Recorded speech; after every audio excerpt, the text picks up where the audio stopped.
Good evening, everyone. I will call the Hingham School Committee meeting to order on Thursday, February 26, 2026 at 7 p.m.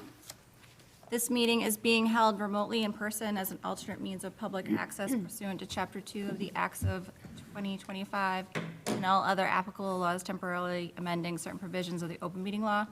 You are hereby advised that this meeting and all other communications during this meeting may be recorded by the Town of Hingham in accordance with the open meeting law. If any participant wishes to record this meeting, please notify the chair at the start of the meeting in accordance with Mass General Law, Chapter 30A, Section 20F, so that the chair may inform all other participants of said recording. Is there anyone else other than Harbor Media that is recording the meeting this evening? All right. Tonight, I am joined by my school committee colleagues, John Mooney, Matt Cosman, Tim Miller-Dempsey, Carrie Nee, Allison Anderson, Michelle Eyre. And just before we begin tonight's public hearing on the proposed budget, I just wanted to acknowledge the adjustments that took place today at PRS due to snow on the roof, accumulation on the roof, and out of abundance of caution with the students were relocated. And I just want to commend the administration, the whole administration team, staff, the facilities team for responding so quickly and calmly, and always keeping students and staff safety at the center of their decisions. The facility crew has also been working continuously, obviously, the past all winter, I guess we could say at this point, 3 months. for managing snow removal across the district, and we recognize that this has been an unusual stretch of tough weather. And we appreciate the patience of all the families for everyone for pivoting today. And the superintendent will provide more information later on, but I just wanted to start off the meeting with that. So with that, I will now open the public hearing on proposed FY27 operating budget. And I invite superintendent to present, or business director to present the proposed FY27 budget. Thank you. Thank you, Sherry, for bringing up the slides. And so for many of you, this is your second or third time hearing the budget presentation. And for anyone new to the call, we appreciate the engagement of the community because this is a statement of public values, a budget. And so very much appreciate the engagement from all along the way. And so wanted to begin our slides. Sherry, could you just hop back a couple of slides? Thank you. 2 more. To the beginning, please. Sherry? Thank you. Oh, I'm sorry. Great, thank you. Terrific, thank you. And so if you could just pull up the first slide. Great, and so this evening, as presentation, I will review once again some of our budget context, including our timeline, process, and drivers, review enrollment, class size data, financial data, some curriculum and instruction initiatives and professional development, give an overview of student services, and then go through some of our budget in terms of school committee, central office, technology, athletics, facilities, and transportation. I also this evening wanted to share a bit of context for what an aspirational budget would look like. So that is not the budget we are presenting this evening, but did want to make some of our other needs known as we're looking towards the future. And so in terms of our timeline, budget season is a very long process, and again, grateful to our community for hanging in there throughout it and our school committee as well. So we initially presented our budget on January 26th, which feels like a lifetime ago, and this evening's public hearing represents our best attempt at proposing a balanced budget that meets the needs of students. Next slide, please. So in terms of communicating our budget to the community, we have been sharing all of our materials on our website and also have been sending out summaries to the community. And so wanted to move on to the next slide, Sherry. Thank you. In terms of our budget process, we began this process way back in October. We first began by setting expectations around our current FY26 budget and begin to evaluate our current staffing levels, communicating expectations for the year ahead. We then quickly shift to begin determining our FY27 budget priorities. And this year, of course, we did center our Portrait of a Learner initiative and the 2025 to 2028 strategic plan. Individual department leaders and principals identified FY27 budget needs for their respective departments and buildings, and the instructions given to our leaders were to aspire to approach level services, understanding that we would be working within the 3.5% MOU framework. And so we understood that efficiencies, reductions, or reallocations would need to be proposed in light of the 3.5% memorandum of understanding with the town. So our budget priorities include aligning our resources and program offerings to support the Portrait of a Learner, and as I mentioned, aligning to the initiatives outlined in our strategic plan. We continue to center our multi-tiered system of academic and social emotional supports, looking to continue to sustain and strengthen those programs.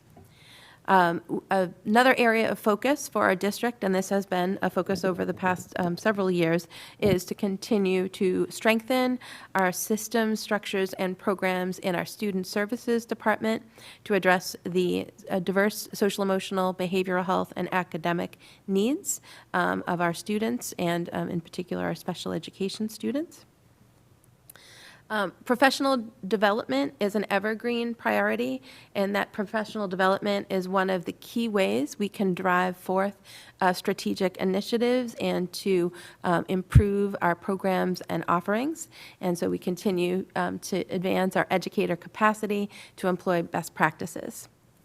And this year, as the school committee is abundantly aware, facilities has been a major focus. Today's episode at Plymouth River is one illustration of some of the facilities emphasis that we have had this year, and it is our goal through not only our operating budget, but some of our capital proposals to provide access to a safe, welcoming, and well-maintained facilities. We similarly seek to provide reliable, high-quality technology and to create a learning environment that is supportive of students' academic and social emotional development. We also, on the operations side, have really been working to promote efficient financial and HR operations to support smooth functioning of the district. So I mentioned that our key budget assumption for this budget was to work within the 3.5% MOU framework.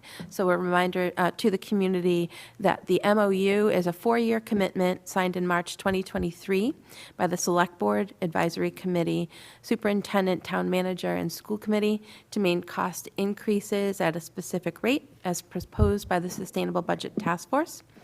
And the MOU articulated the understanding that increased costs in personnel, special education, and energy costs would result in deficits in FY25 to FY28.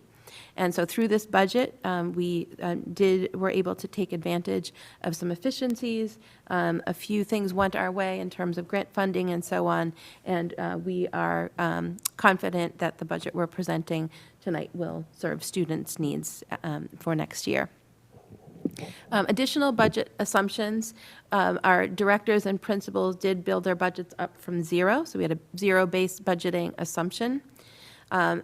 Leaned in heavily to efficiencies and reallocations, leaned heavily into analyzing our enrollment, and we continue to do that as we look at our staffing needs and class size analysis. In terms of our offsets and revenue, last year, as the committee will recall, we leaned heavily into fees last year.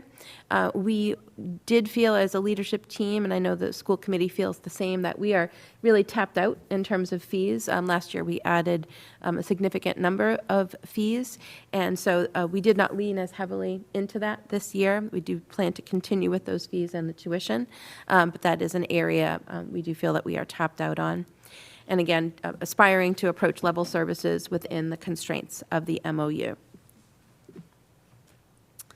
So in terms of other key budget drivers, it's no surprise that meeting contractual obligations is a primary driver of our budget, and we do have salary increases ranging from 3 to 7% when we factor in factors such as our cost of living increases, steps, and lanes. Other contractual obligations include increased tuition reimbursements, stipends, and longevity. And additionally, we have an increased substitute costs to cover extended leaves. Special education and student services continue to be a key budget driver with our need to provide specialized social, emotional, and behavioral supports and other specialized services in the behavioral range and also in our speech services. And we continue to monitor out-of-district special education tuitions and services. Those rates are set by an external organization known as the Operational Service Division, which annually provides an estimate of inflation for approved special education programs. We're grateful that this year the increase had been set at 3.04, which is modest compared to some recent years. However, I will note that individual programs can apply to OSD for what's known as a program reconstruction that allows programs to increase their rates, in some cases significantly beyond 3.04%. And so, as I mentioned earlier, a key area of focus for our leadership team has been to analyze enrollment. And so our committee has now seen this slide a number of times. We initially presented the results of this NESDEC enrollment study at a much earlier meeting, and I have repeated it throughout our budget process. It's no surprise that post-pandemic, our enrollment, as all Massachusetts districts experienced, did have an enrollment decline. However, our most recent NESDEC enrollment study does indicate that our enrollment has now stabilized. And in fact, in looking at factors such as our recent kindergarten enrollment, NESDEC is projecting an increase in our enrollment over the next 3-year time period and the next 10-year time period. And I will note that in also looking at enrollment, we also want to be mindful that over the past 5 years, we have had staffing reductions. And so in the immediate wake of the pandemic, when enrollment was declining, those reductions were something that could be absorbed without compromising our class size ratios. We really are now reaching a tipping point because our FTEs have been reduced to such a significant level at this point. And so in our analysis, we looked at both elementary average class size, and then at secondary, we looked at the interface between average class sizes and our ability to offer a wide range of offerings to meet varied students' needs. Thanks, Sherry. So this next slide here shows an illustration of that kind of tipping point that we are reaching. So I will note that from the years FY21 to FY26, we have dropped from 91 K-5 general education classrooms to 82. And we have now reached a point where our gen ed teacher ratio is 20.5. However, when we look at some of the uneven cohorts around districts, that makes it very challenging to meet the school committee policy maximum of 23 students for K-1 and 25 for grades 2 through 5. Even more challenging when we look at our recent reductions at the secondary level. Over the past 3 years, we have reduced a total of 26.2 FTE at our secondary program. This translates to roughly 3 staff members from each of our core content areas, so English, math, science, and so on. And similar to elementary, we really are reaching a tipping point in terms of not being able to offer the range of offerings for our students' varied interests and needs. And so on the next slide, you can see all of the general education reductions that have been made at the secondary level. Again, every department experienced cuts of all of the major content areas, and we are experiencing some challenges with these cuts. And so next. Yes, and Katie, these are just at the secondary level. That is not to say that at the elementary level we didn't have reductions as well. And these are only reductions that impact education curriculum, but we have also made cuts in terms of admin assistants and other support services as well, just to say that. That's a great Yeah. point. And so on our next slide here, you can see that over the next 3 years and the next 10 years, we do expect a net increase of roughly 117 K-12 students predicted over the next 3 years, and 417 students net increase predicted over the next 10 years. So as we're looking at that tipping point in terms of our staffing, combine that with rising enrollment, that's something that we will have to take into consideration for future years and future budgets. On the next slide, this breaks out those increases a bit more granularly. So the K-5 enrollments over the next 3 years are expected to increase by about 164 students. So as we begin to plan for our elementary staffing needs over the next several years, that will be a large number that we will need to integrate. And over the next 10 years, we anticipate, based on the NESDEC enrollment study, for our K-5 enrollments to increase by almost 300 students. And so we will continue to monitor enrollment and continue to refresh that NESDEC projection each year in order to provide the best data to build our projections around. On the next slide, you can see, based on our February 4th enrollment, we do look closely at our class sizes at each school. It can be challenging when we are looking at some uneven cohort sizes from year to year that can create disparities in average class sizes. And so our elementary principal team, we work collaboratively to monitor these trends and have our eyes on some sections that may be at a tipping point in terms of enrollment, and which would not allow us to work within the school committee policy limits of a 23 max for K-1 and the 25 max for grades 2 to 5. Similarly, we have a couple of cohorts that are on the smaller side. And so as we progress throughout the spring, the principal team will continue to analyze these class sizes as we contemplate our staffing assignments for next year. In our discussions of K-12, I did not want to leave out our preschool programs, and so I will just note, depending on which enrollment projections you are looking at, most enrollment projections, including our NESDEC enrollment study, do not include the preschool numbers, but want to remind the community that we do have 93 students in our Kids in Action preschool program. We currently have 5 classrooms, 4 at East and 1 at Foster, and we now have 6 integrated preschool programs, classrooms rather, located at the new Foster Elementary School. So one of the beautiful things about Foster is we now do have room to expand our integrated preschool program, and we currently have 90 students enrolled in that program. Now, in addition to looking at student enrollment, we also have been analyzing our staffing.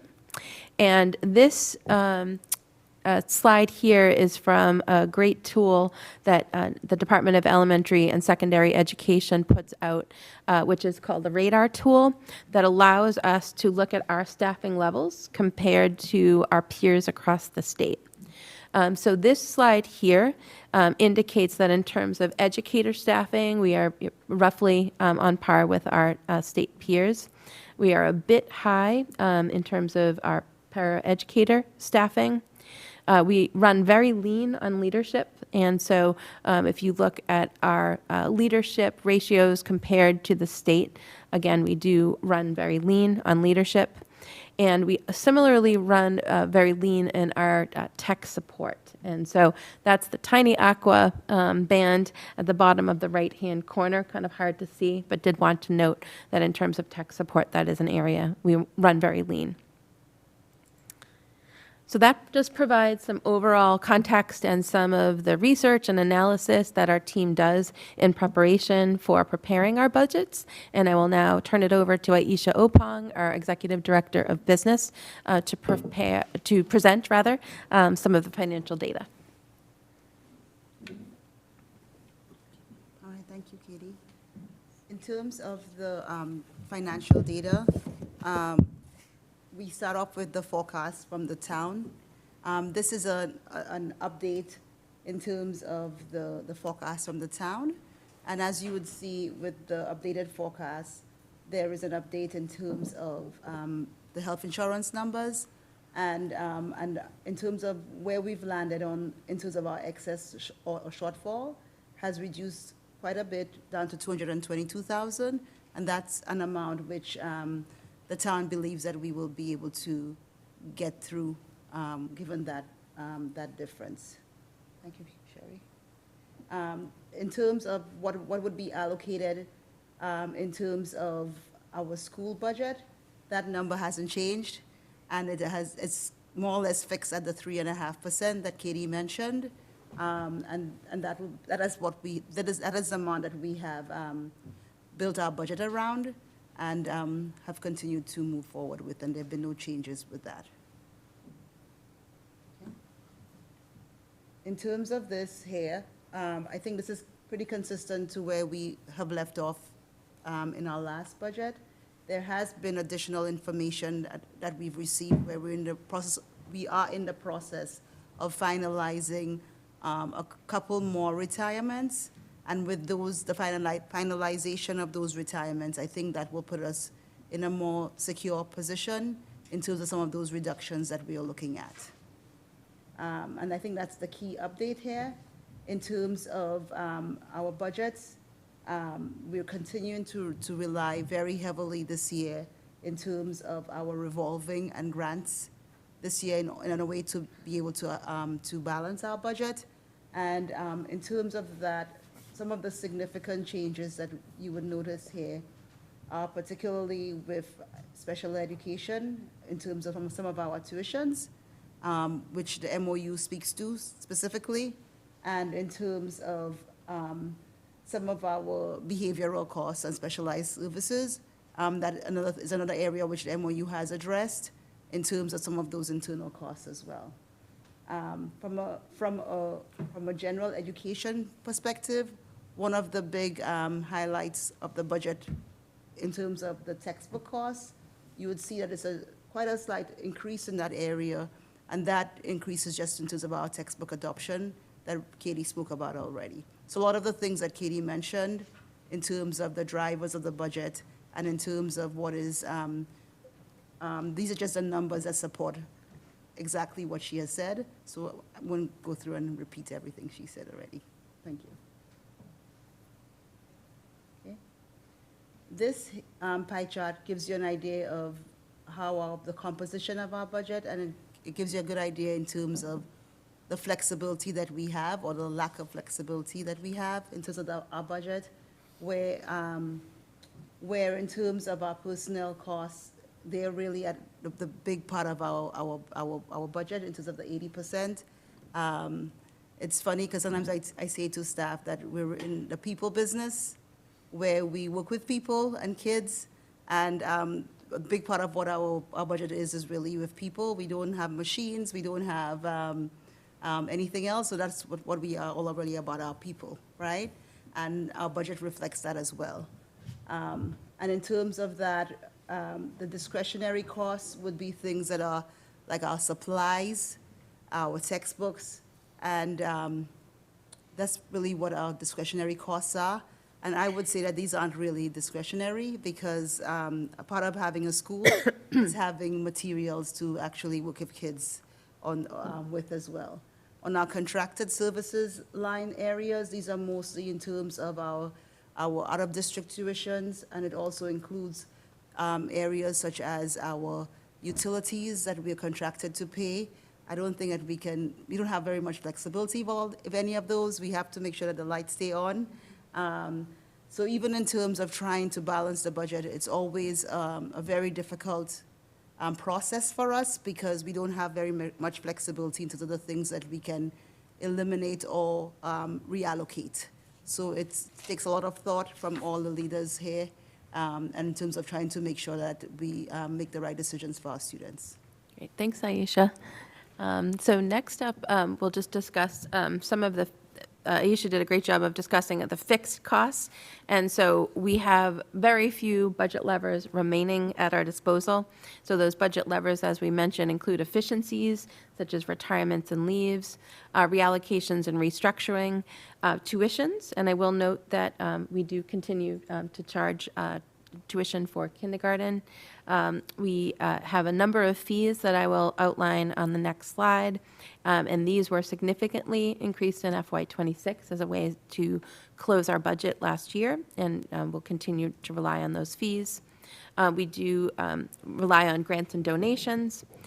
This year, two things that went our way. We did adopt electric buses, which is something that was a factor in allowing us to close our budget. Similarly, some of the new green energy efficiencies at Foster School will be another factor in reducing our utility budget, and so that will be another budget lever that helped us to close the gap. Leveraging in-house expertise for professional development. Very grateful to our Assistant Superintendent, Erica Pollard, who has done a great job with developing some really rich and robust professional development using our internal capacity. As Aisha mentioned, revolving funds were a major lever that we used this year. And when needed, our last resort is, of course, reductions. And in those cases, we do prioritize student-facing positions to preserve. We were fortunate this year that we were able to lean into some of the other budget levers, so did not have any actual cuts, but did have some efficiencies due to retirements. On the next slide, I just wanted to share a slide to be fully transparent about the number of fees that our families provide to help us to support some of our programming. So beginning with our kindergarten tuition, at the elementary level, families also contribute significantly to PTO dues and class donations. At the middle school level, we have an activity fee for students to participate in clubs and activities. We have PTO dues, and last year, for the first time, we did implement a transportation fee for students beginning in grades 7 to 8. I'll just remind the community that per state law, we are required to transport students in K to 6, but grades 7 to 12 is at a district's discretion. And so for the first time last year, we did implement a transportation fee. At the high school, we have fees including an activity fee, again, those PTO dues. Similarly, have a transportation fee for students in grades 9 to 12. We do have a parking fee for student parking at the high school. We have athletics fees for our students participating in athletics. And families are very generous in their contributions to our booster organizations, including our athletics boosters, our arts boosters, and then we have a variety of partners, including Hingham Ed Foundation, Hingham Sports Partnership, our music parent organizations, and families are contributing there as well. So very grateful to the community for their generosity, and just wanted to be transparent that this is a way that we are able to provide the rich and robust programming that we do. And so in terms of our student fees for next year, as I mentioned, we leaned heavily into fees last year, increased a number of fees, and felt that we had really reached that capacity. So we did not propose changes for most of our fees, other than the Kids in Action tuition fees. The committee already voted on those in December of 2025. Aisha and her team are continuing to evaluate our driver's education program, and our maintenance and rental fees. We will need to wait to increase those fees based on our negotiations. And I will pass it back to Aisha for an update on our grants, revolving funds, and fees. Okay, thanks again, Katie. In terms of this slide right here for grants and revolving funds, what it does is that it gives, it spells out specifically where our grant funding, the source of our grant funding, and the source of our revolving funds. Just to remind people that, that from a special education perspective, we receive grant funding from the federal government, from IDA. In terms of our early childhood program, we also receive a grant from the federal government from that area. From the state government, we receive a grant called Circuit Breaker, which I'll also discuss later. You'll see in the slides. I've broken out a little bit more information on that. But basically, this is a reimbursement which we receive in arrears every year based on our spending on tuitions and our spending on transportation, okay? In terms of our tuitions, we also, as Katie mentioned, we also have a very robust preschool, integrated preschool, and that is also tuition-based for our typical students who attend, and those students fund the tuition for that, and that is also part of the offsets to our budget as well. We also, from a general ed perspective, Katie listed out all those fees in an earlier slide. I won't go through and repeat them again, but pretty much what it is that this is how we account for that revenue that's generated from those fees as part of the revolving accounts, and these are the offsets that help balance our budget as well, okay? And every single one of those Katie mentioned before, so it just kind of gives you a perspective from the accounting of what she described. Thank you. This here is a mirror slide to the slide before, but it provides a little bit of a different perspective on our revolving funds. There are a couple of revolving funds, for example, our Kids in Action, school lunch, and our preschools to some extent, where these are also enterprise funds, which means that these are actual businesses. I'm saying businesses, but they are operating accounts within our budgets or within the revolving accounts. So for example, the school lunch program, not only it's an actual enterprise where there are salaries included in here, there are food supplies purchased, there are packaging material and equipment purchased as part of that revolving account. And basically, if it is this is not a mirror to the slide before, but it just provides a little bit more of detail in terms of the expenditure and revenue that goes through those accounts as well. And the same thing in terms of our Kids in Action program, which is also another enterprise fund. And just to mention that particular account is self-funded, as is the school lunch program, but in addition to, for Kids in Action, in addition to it paying for salaries and supplies and educational material, the benefits for those employees are also funded through that account as well. Okay. Thank you. Great. So we will now proceed to talk about some of the different areas of our budget and some of the priorities that we had for each of these areas. So I wanted to begin by discussing some of our initiatives around curriculum and instruction. So as the committee is very aware, over the past 3 years, we have really had a laser-like focus on our MTSS system, our academic MTSS, and we have invested in staffing and schedules and materials to ensure that we have a very robust system of supports for both ELA and mathematics. And I would just like to point out that looking at the scores here, those investments have really paid off.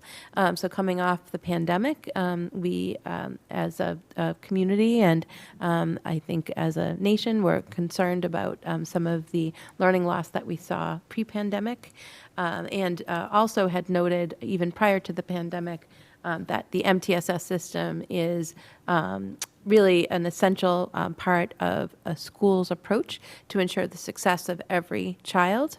And you can see over the past 5 years, we have made remarkable progress in terms of our elementary literacy data. I'll note that our Assistant Superintendent, Erica Pollard, will be providing an additional update later this month, and we are continuing to see some really terrific trends in that direction. On our next slide here, you can take a look specifically at our grade 5 students and taking a look at the ELA MCAS trends. Hingham is first of our 11 districts for meeting and exceeding expectations, and again, really credit the MTSS system for the strength of our literacy program, as well as some of the investments that we have made in our new curriculum, the interreading curriculum, and really seeing some scores soar. Similarly, for math, we remain strong, and we are now shifting our attention to mathematics. As this committee is aware, we have begun the process of piloting the new program called Bridges that we will be adopting next year, and we'll have a major emphasis on math at the elementary level over the next few years.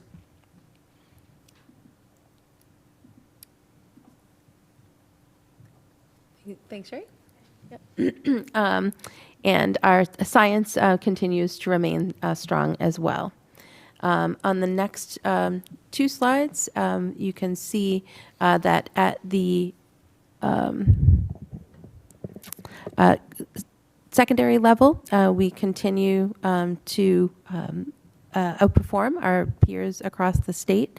And in terms of our future initiatives, shifting our attention, we have done a great job of building a really robust elementary MTSS, looking to do the same at the secondary level. Thanks, Sherry.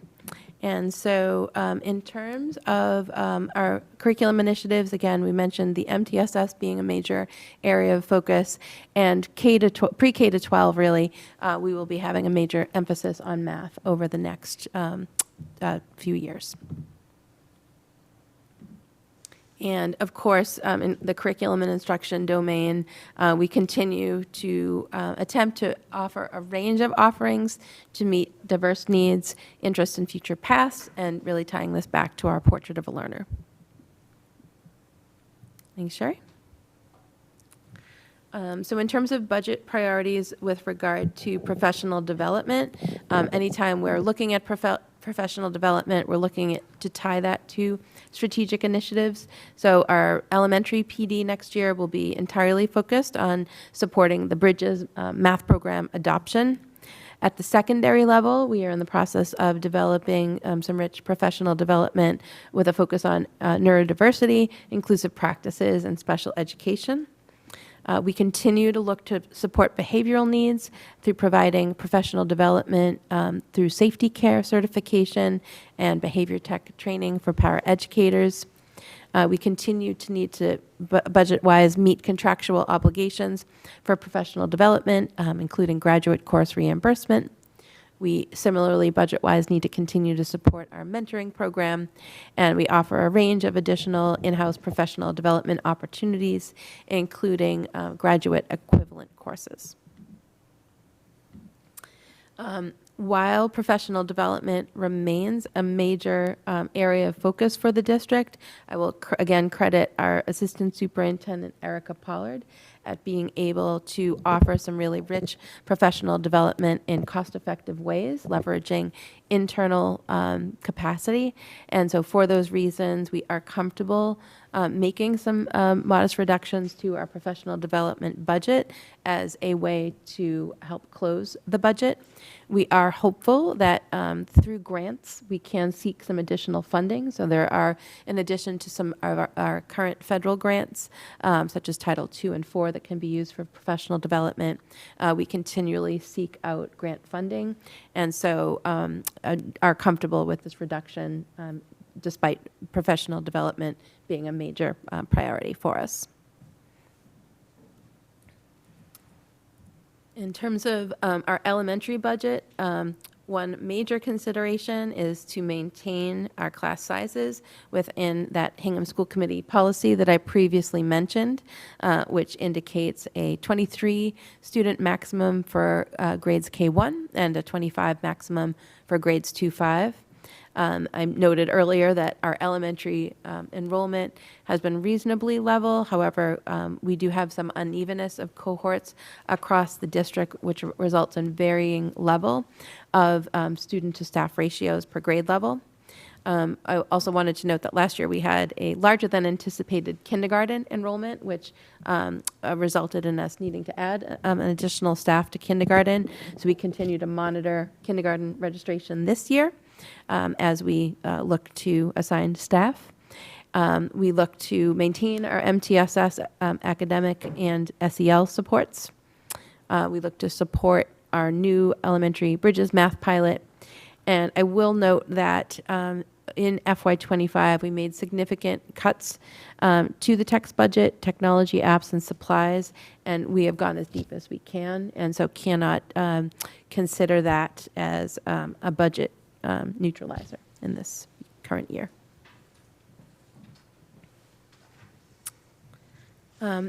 Next, moving on to our secondary budget considerations.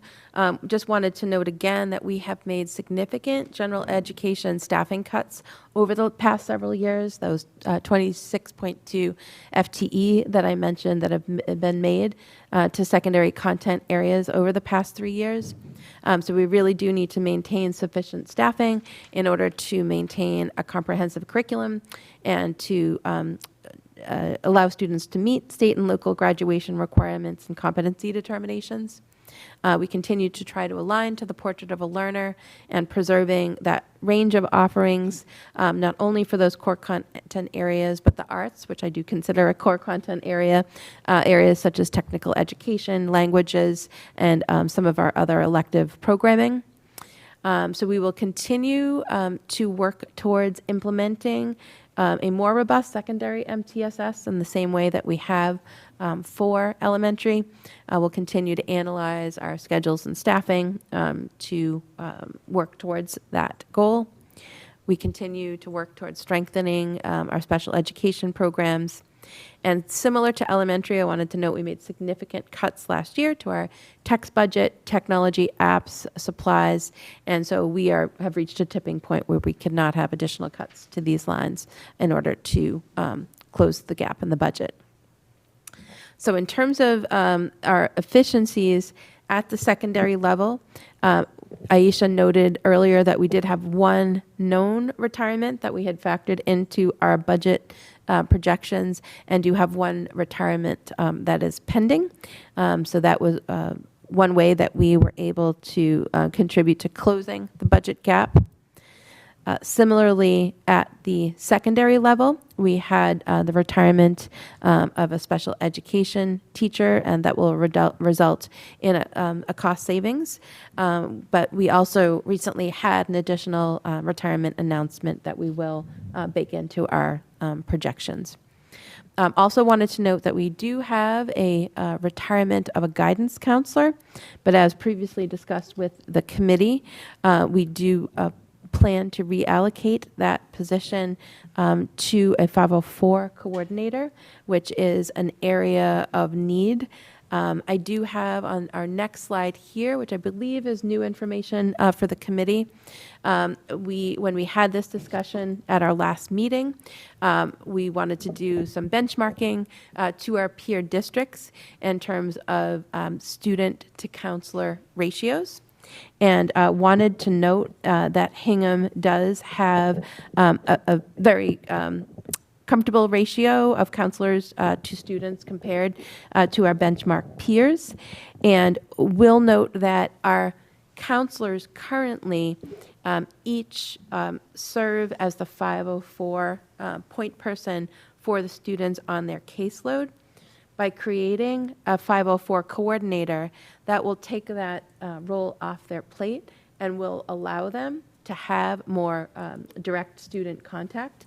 And so we do think overall, this will actually create more opportunity for student interaction with their counselor by removing the 504 coordination from their role.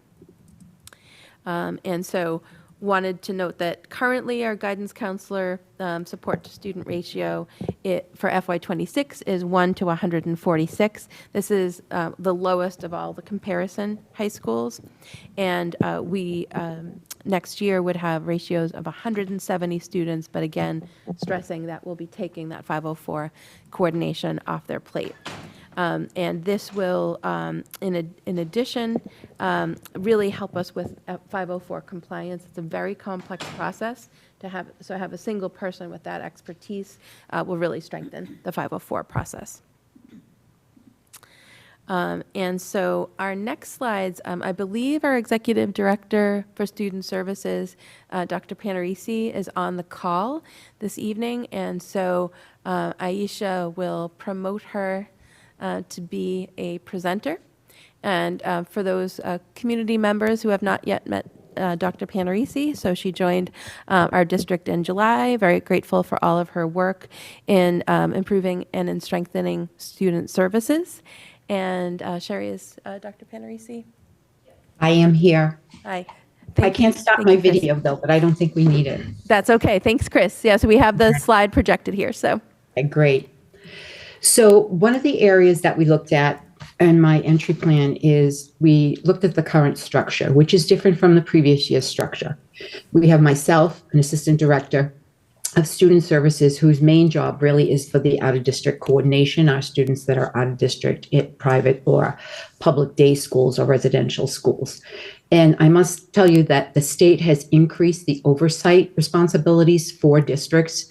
It's quite a lot of paperwork. We're responsible for logging in all the students' incidences, absences, and making sure that all of the teachers are actually licensed the way that they're supposed to be. We're responsible for that now, and reviewing lesson plans and making sure that standards. So there's a lot of work, extra work that the state gave us this year for out-of-district supervision.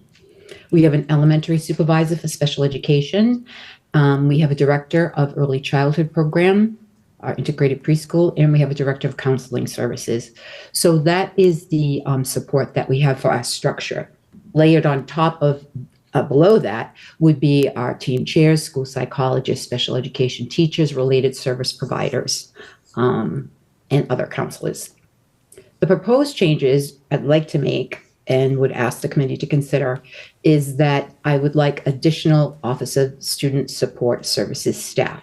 Last year, we did access one secondary person who was the partner to the elementary supervisor of special education. I have taken over that role as best I can, along with the other responsibilities that I have. But we really need somebody to focus on the academics piece and the compliance piece. So while that actual position was eliminated, my entry plan data and what I've seen so far really does require that the district have somebody who's focusing on actual special education academics, much the way that we have our department heads. And also a secondary 504 coordinator. We have an awful lot of 504s at the middle and high school. Currently, that responsibility is for the guidance counselors to be able to take over.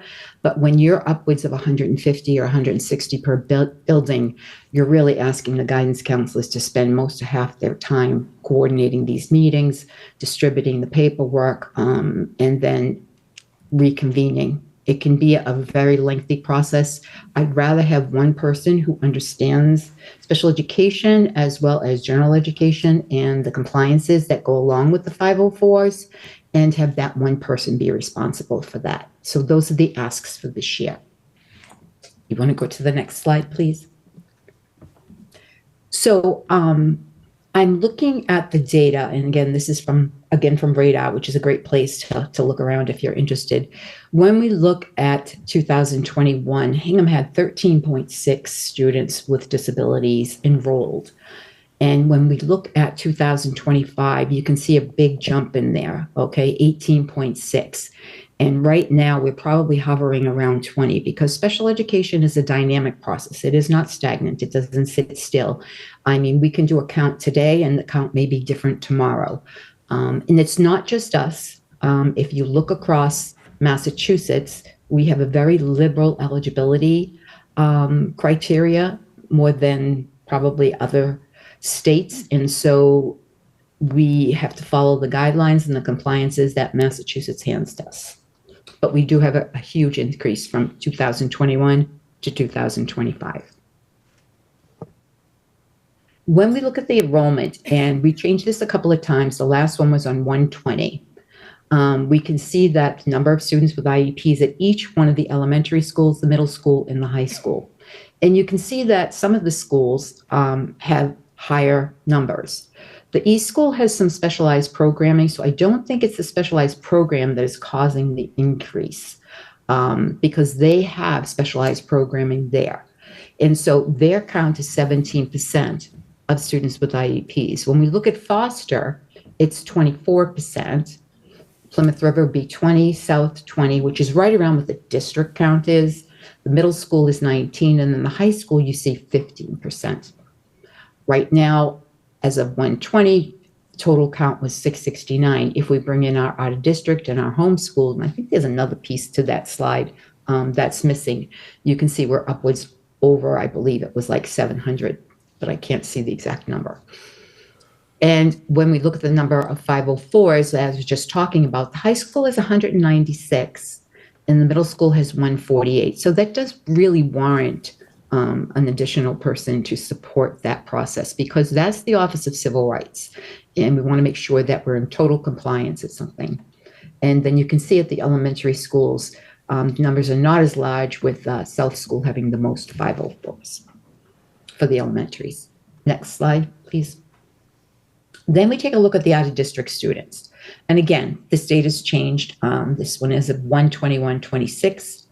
And so we have 9 students for pre-K through 5. That means there's 9 students with disabilities, pre-K through 5, that are getting their education out of district, either at a private or public day school or residential.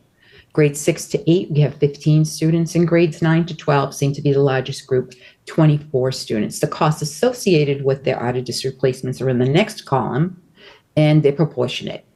Our 12 plus are our students that are past grade 12, but we, in the IEPs, responsible for our students to age 22, we have 13 students in various programs across the state, and the cost of their programs are also listed. And our total cost, go ahead.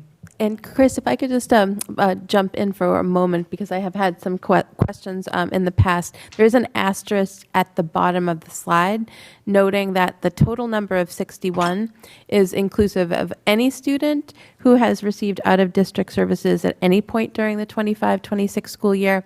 So if you look at a monthly enrollment document, that number might be slightly different because this is inclusive of all students who have been out of district at any point this year.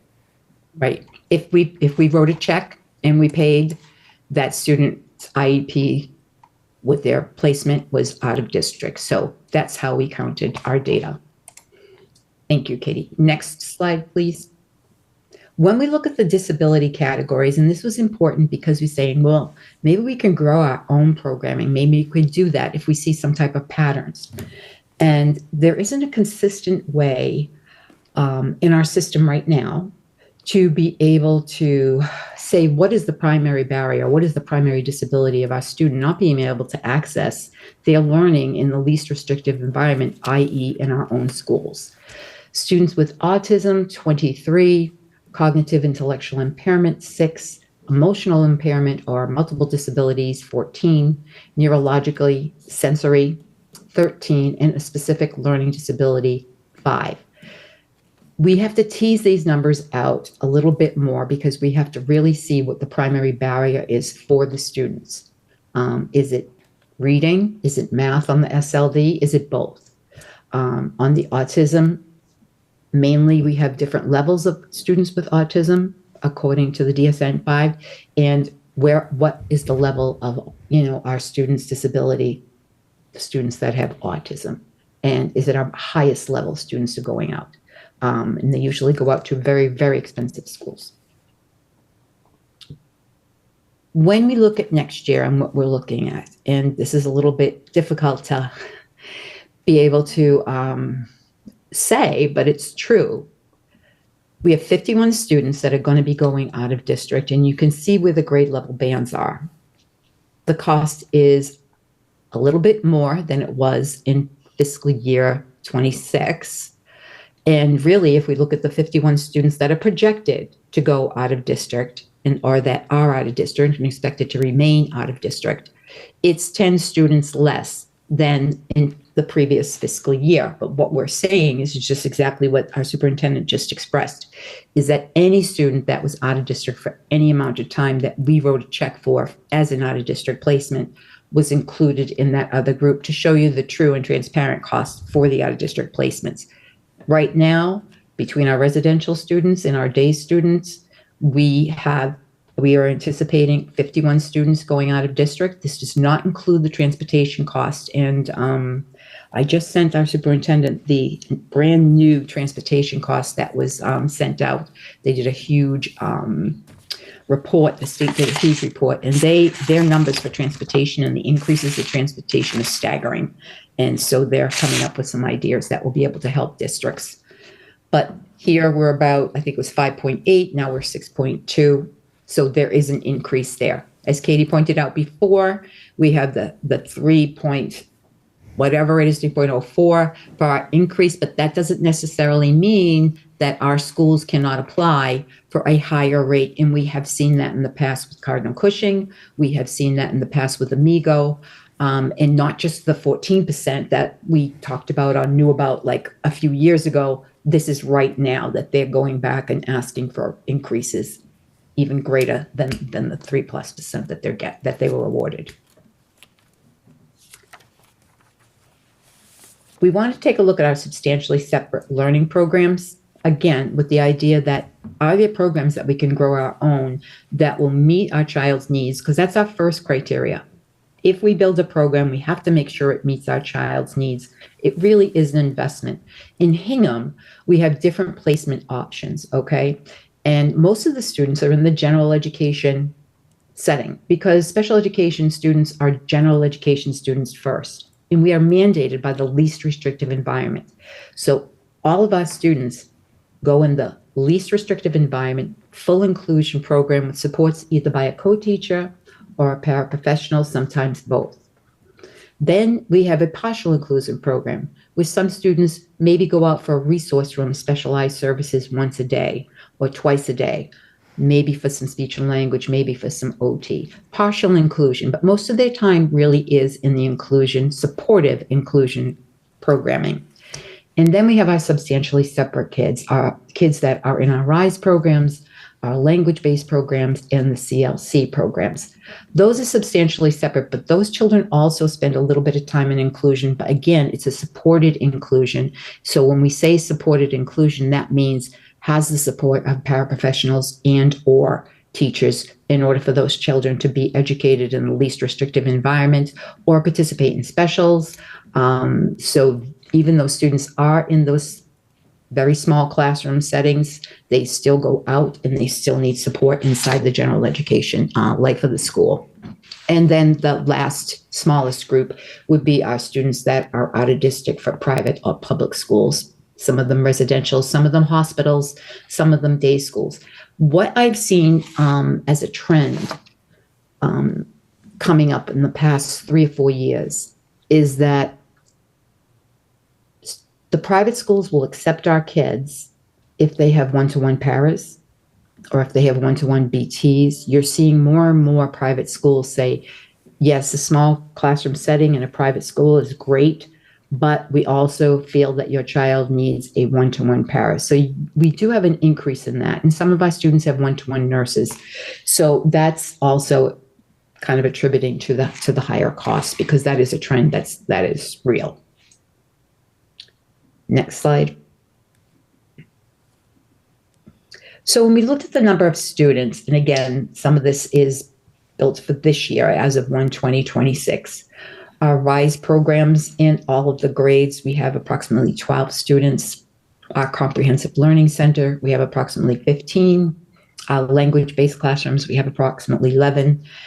Integrated preschool, we have 34 students with disabilities on IEPs, but they have peer models, so that brings us up to the 90. Then we have our postgraduate program. We have 2, but we also have students that go out to buy a day at Cardinal Cushing. A couple of students have experienced going to Bridgewater last year, and we offer programs like that this year, the Excel partnership, but again, go with support. So those are our students that are in district specialized programs. The programs that are projected to go over to the foster school are RISE programs that are currently in the South School. RISE, I call them RISE 1 and 2 classrooms. They're going to be moved to foster school for the 2026-27 school year. We have started the notification to our parents. I believe it's in the school committee packet. We have letters and frequently asked questions, and I've met with representative from the parents group, and we've come up with some great ideas on how we can keep that connection between the South School and the foster school to make students and teachers feel more comfortable with the transition. And as I understand it, that the foster school was built specifically to have these types of specialized programs. And that's you can see that right up on the one of the floors, where we have the sensory room that's right beside the classroom. It's really a nice setup. So that's going to be an exciting thing. And so we're in the planning stages of that. We have a projected, hopefully, March 11th informational meeting and a tour of the foster school with our parents, and parents can meet with us one-to-one with their concerns or to get a private tour, whatever they need. People will be able to use either a link to do this remotely if they want to join the info group, or if they want to be in person as well. And would like to just add, Chris, that this year we now have our integrated preschool at the school. And so this will have the added benefit of having that continuity of students who begin in the integrated preschool program and do continue on into the RISE programs. That continuity will be really important. It is. And we also, we have a consultant and a coach from New England Center for Children, which is kind of like the gold standard for our students with autism. And so they have been supporting the preschool this year. And so having all of the elementary RISE programs at the foster school will be great, because then all the paras can learn together, all the teachers can learn together, and that the coaching and the support will be at one school. We have a RISE 3 program at the middle school, a small one, and we have RISE 4 at the high school. We have language-based at the East School in the middle school, and the CLC at the East, Middle, and High. The therapeutic programs are more of a decentralized, and what we did is we had a pilot program for behavior techs. Actually, one Hingham Public Schools employed behavior tech, and we also contract out for behavior techs. And then we have contracted BCBAs, and we also have 2 permanent Hingham BCBAs. All our paraprofessionals receiving year-long professional development in behavior management, data recording strategies, how to implement and maintain the behavior intervention plans. And we have certified over 80 individuals in safety care. I met with the team of BCBAs this morning, and we meet monthly and we go over everything, some improvements that we can make, some other PD that we may need. And the group is very excited to be able to keep kids in their own schools. And one of the things that we were noticing is that we can write great behavior plans. We monitor behavior plans. We collect the data with behavior plans. We even adjust the behavior plans. But one of the things that we really need to go that next step with is teaching the replacement behaviors. We have a couple of students that have been very successful in remaining inside their neighborhood schools, and one student coming from out of the district into the middle school and being very successful with that transition. There are a few problems of practice. Again, some of the data that I looked at, some of the things that I saw, and the people that I spoke with, our parents, our lawyers, our teachers, and our administrators, that there was only two options for students with higher levels of support, either behaviorally or because of their manifestation of their disability and the impact on their learning. And so we were kind of bypassing the least restrictive environment and not looking at the idea of what can we do in the schools? What haven't we done? Or what haven't we tried? And what does the research say? And, who do we need for a consultant to be able to help us? So that's kind of where we went with the behavior techs in the BCBA. And I kind of think that that's attributed to the smaller numbers for the elementary schools. Because if you think about it, the elementary schools, when you add in the preschool, if you add all the numbers together, they're about the same number of students with disabilities as the middle and high school, but we see most of our kids going out of district at the middle and high school level. So I think that the elementary schools are really building the capacity to be able to meet students' needs in their neighborhood schools, with the exception of a more highly specialized program. So what we did is we've increased some BCBA services, really did some coaching. We got some NET consultations, and that's really been helping us quite a bit, keeping our kids in their home schools and being successful in accessing the learning. Next. One of the other areas that we looked at is, at the beginning of the year, and when I first came, I was reminded that, the contractual obligations that we have for our staffing is that they can, our speech and language and our related service providers have a cap of 40 students. So there has been a need to hire additional speech and language pathologists, and we've been so fortunate this year to hire two additional SLPs who are great, and one of them is actually helping us with the assistive technology assessments because they have the experience in that. So we used to have to contract that out, and we only contract that out now for rare cases, and she handles that. And so we also have a lot of services that are going out for equitable share. So we still do have some contracted services for our private schools in district. So St. Paul, we have St. Paul, and then we have Notre Dame, and then we have Derby. So we actually provide services to students in all three of those private schools. And we have some great news to say that we have posted again for a school psychologist this year. And we have 4 applicants, which is great. And so we do not think that we're going to have to contract that position out next year, where we have been forced to contract that position out for the past 2 years.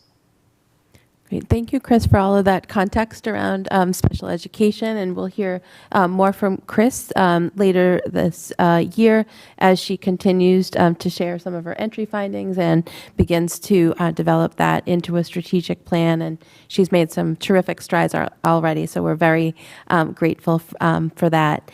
And so I now just wanted to provide some context budget-wise for some of our special education costs as they relate to the Memorandum of Understanding funding. So as I mentioned, our MOU for most of our expenses are capped at a 3.5% growth rate. However, we do have a carve-out in the MOU for special education, certain special education expenses, including one bucket is out-of-district tuition, and another bucket would be those special education contracts that Chris mentioned.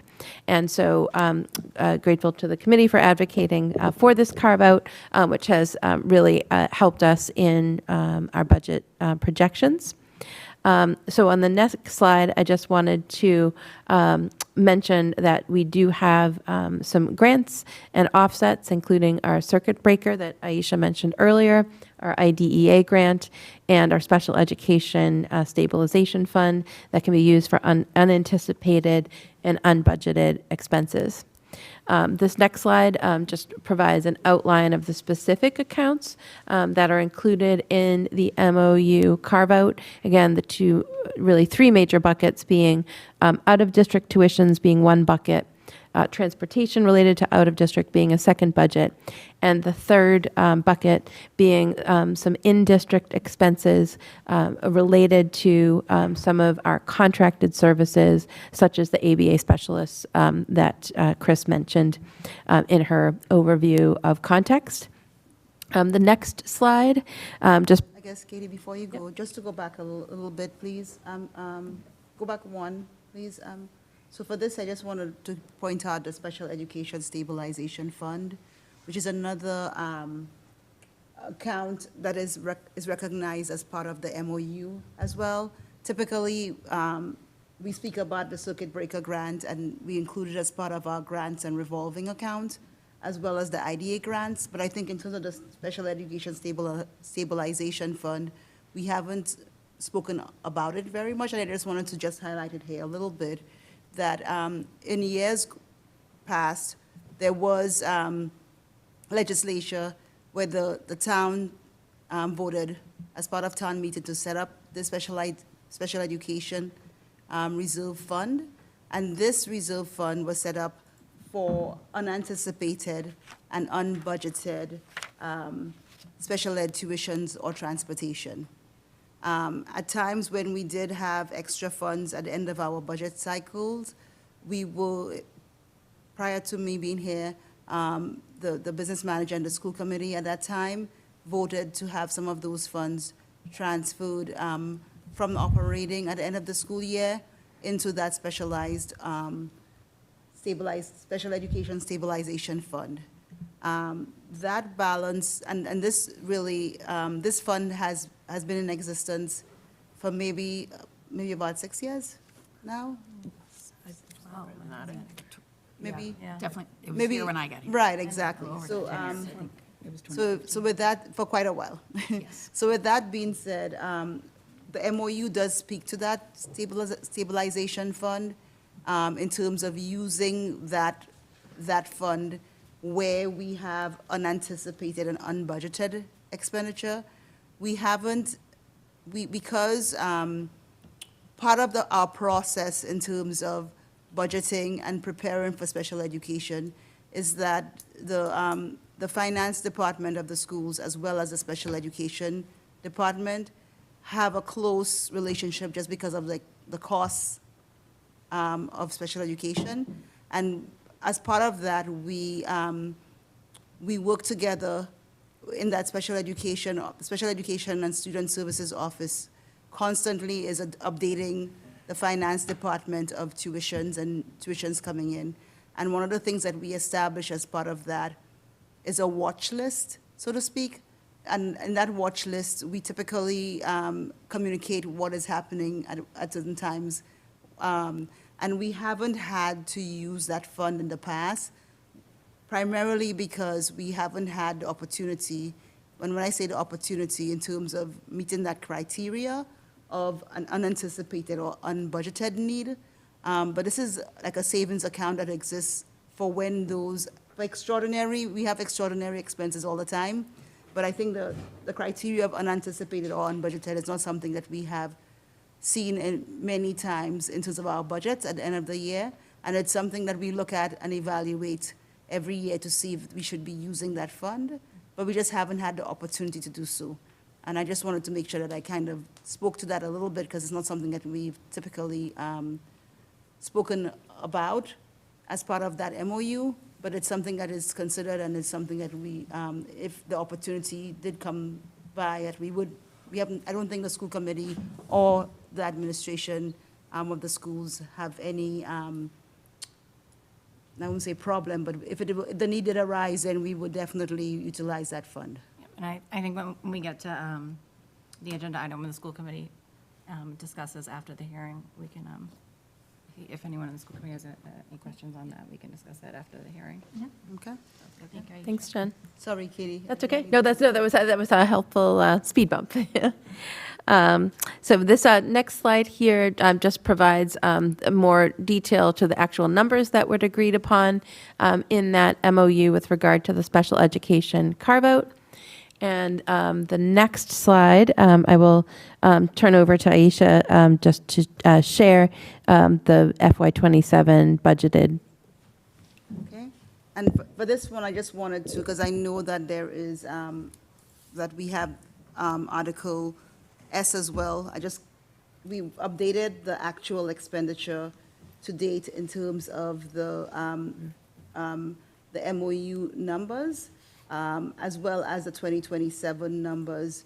What we've done here is that we've primarily looked at the tuitions discussed by and presented by our special ed department and Dr. Panarisi. And we applied grant funding and circuit breaker, as we've mentioned before, to those balances, as well as in terms of the MOU, we have a base budget from 2024, and that base budget continues to grow by 2% each year. So we applied the growth in that base budget as a reduction to the amount that would be the town's share of the budget for expenses related to tuition, transportation, and specialized services. And the accumulation of those three buckets would be the amount that would be reimbursed or funded by the town as part of a reserve fund transfer. So I just wanted to we just put in the numbers here in terms of what Katie has discussed in terms of that MOU and what that looks like. As I mentioned, I've mentioned before, as part of the actual so far, we're trending downwards in terms of some of those costs, but we're continuing to budget at about 1.3, 1.4 million for the 2026 school year, because there are a lot of tuitions that are in transit and haven't been finalized yet. And once those actually get finalized, then we'll have a better picture in terms of exactly where we land. And I know in terms of the advisory, they've advised that April would be when we would give that final number. And I think we would be in a better position by then in terms of having better data, in terms of actuals by then, to be able to provide that information. So, Sherry, I know I spoke about everything, but there are three other buckets there. This was just tuitions. If we keep on going down, it's the same. We spoke also, in terms of tuitions, if you could step down one other slide, I also addressed in this slide here some of the reasons for the increases in tuitions from 25 to 26, and primarily the 26 to 27. Sorry, what am I? Yep. 26 to 27. Thank you, Katie. From 26 to 27, and some of those reasons include, in some cases, we have students either moving from a day tuition, which is a lower cost tuition, to a residential tuition, and where that happens, there's a big bump in terms of the costs of those tuitions.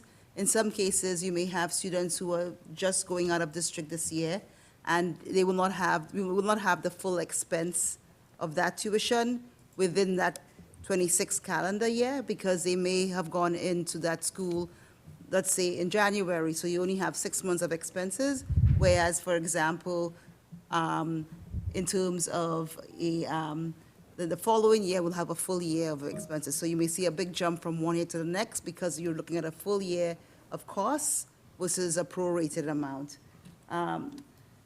as I mentioned before, you also have the move to private schools out of collaboratives, depending on what the needs of those students are as well. You also have, in some cases, I think Dr. Panarisi mentioned it as well, where in the past, whether there was an additional one-to-one para need, it may be included as part of the tuition. We're seeing that not being the case anymore instead of the services provided, and it's a separate cost that can be as much as probably $50,000 in some case, added on to the tuition for that cost. We also have certain needs of the students where some of our students have they have Complex medical needs very involving complex nursing medical contact. needs, and in those cases, they may need a nurse or some additional support in that scenario. And across our district and other districts have seen an increase in mental health issues as well.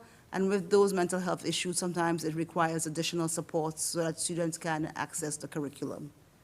And that we're just making sure that in terms of whatever those needs that those kids have, there's usually a cost associated with those needs, and that's kind of where those costs are going up.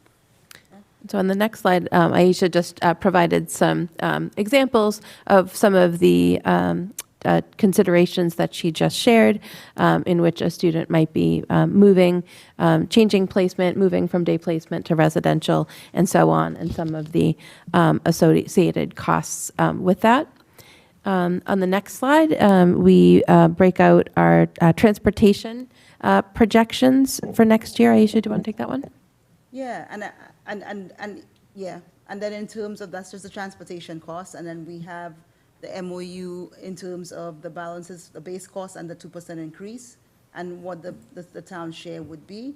Right now for 26, our transportation director, Porrick Cunningham, has done an amazing job in terms of ensuring that the majority of our students, I would say it's probably at 90%, over 90% right now, he is transporting those students out of district. And that has meant that in terms of our costs for those out-of-district transportation costs, they are not at the level budgeted to date. But that can change in the blink of an eye in terms of a student going out, where those costs can be upwards of $400 to $500 a day if it is that we are not able to provide the transportation in-house. Okay? And then these here are specialized services, and these specialized services can be in the form of physical therapy, behavioral technicians, speech and language pathologists that are contracted, as well as equipment for students and home and hospital tutors. These are costs, as Dr. Panarisi and Katie Roberts, Ms. Katie Roberts actually explained.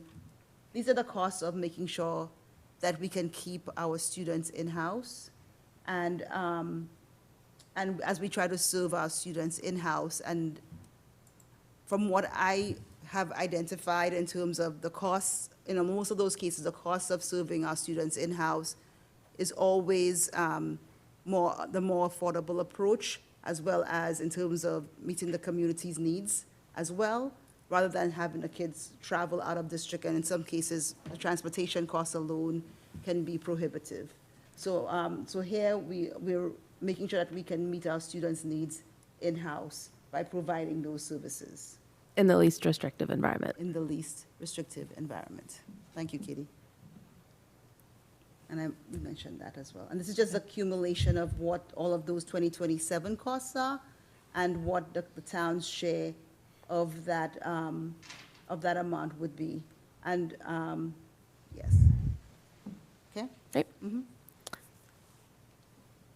Okay, our central office budget is a fairly brief next slide here. We do anticipate increased legal services next year due to the fact we will be in active contract negotiations, and we have a slight downward turn in our conference travel and dues. On the next slide, we do have our one proposed central office reduction. We did recently have a resignation of our communications specialist, and have been very grateful to the support of our leadership team, who has been very skilled and collaborative in generating communications, today being a great example. It was very much a team effort getting out the communications in a timely manner, and our team has really pulled together on that. I'm very grateful to the work of our communications specialist who set us up with the tools that were needed and really brought us far in terms of implementing tools and procedures and templates. And but given that we really need to preserve student-facing positions, would consider this reduction as one way to close our budget, and will continue to maintain the pace and the robustness of our communications. Our technology budget, as mentioned previously in past meetings, we continue to implement our new ViewSonic boards, replacing smart boards. And so we, this current year, installed view boards at Foster and Plymouth River School. We completed the technology committee review. Joe Andrews and his team configured and distributed new laptops to secondary staff, set up new software for printing at the schools, and it's continuing to audit technology applications. Again, our priorities on the next slide include maintaining reliable, high-quality technology hardware, networking, et cetera, and additionally important, maintaining robust cybersecurity and website filtering. On the next slide, we do have our projected budget for next year. If Aisha would like to speak to that. Yes, in terms of our projections for this year, we're continuing to maintain our managers and staff and supplies in that area, and where those reductions, I think in terms of what we would propose to the school committee, where we have certain retirements in process, where we will get a little bit of a bump for some of those partial retirements for next year. That could be applied to our tech budget in terms of keeping that whole rather than reducing that balance. That will be where we will suggest it, and we will show how that will be applied at our next meeting as well. Great. Next, we'll move on to athletics. I'm going. And so in terms of athletics highlights, just wanted to, again, highlight our terrific participation rate, 85% and higher. We have 97% of our teams last year qualifying for tournament play, a number of awards, including sportsmanship awards, state champions and championships and league championships. And so, again, very proud of our athletics program. On the next slide, you can see the fee structure that we implemented for athletics last year. A single sport fee is $450 with a $750 fee for hockey. And then for each additional sport a student plays, it would be an additional $200 for sport 2, $500 if it's hockey, and for sport 3, there would be no additional charge, with a family cap of $1,400 and $1,700 if the family has a child who plays hockey. I'll let Aisha take the budget summary. Yes, in terms of that, what I will just add is that we continue to maintain our athletic budget from last year, with increases just in terms of ice time, a small increase in that of 5%, and in terms of administration and coaches, that reduction in coaches is not because we are in any way reducing our coaches line itself. It's just a reallocation in terms of our. We're just aligning better aligning some of our numbers with regards to Intramural? well, not only intramurals, but also for different clubs where it was included in this line here, and we're just putting it into a bucket where it actually shows our club and other stipends that we provide to our staff. But it's not a 12% reduction in that line in any way. And you will see in some of those, where we are making a huge increase in our use of our revolving account. And in terms of the fees that will increase from last year, we're seeing that revenue increase coming through this year as well, that can be used to help offset the costs for next year in terms of the budget. But then you'll still see that at least $480,000 of athletics is still incurred by our operating budget, okay? And I spoke about extracurricular fees, that activities that have gone up. That's not an increase, it's just really the reallocation of those funds right here, okay? And then, again, we have our middle and high school fees that Katie spoke about earlier. Those are being additional offsets as well to our budget. Thank you. Okay? So in terms of facilities, just highlighting all of the terrific work of our facilities department. Last year, we had 4 projects accepted into the MSBA Accelerated Repair Project, really looking to elevate the profession of our custodial and maintenance workers. We have provided some additional professional development. We continue to monitor our school cleaning zone plans to really have an understanding of our cleaning expectations. Wanted to note that last year we completed the high school wellness center, the dock. We had a full turf replacement at Hingham High and had the high school theatrical lighting, rigging, and sound improvement project. And when I say we, I really mean Matt Meehan and his team, and just wanted to acknowledge I'm dating myself, but the TV show MacGyver. We have a real live MacGyver in our midst, and Matt Meehan, so very grateful for all of his great facilities work. And The snow. and the snow removal, which we will highlight again and again.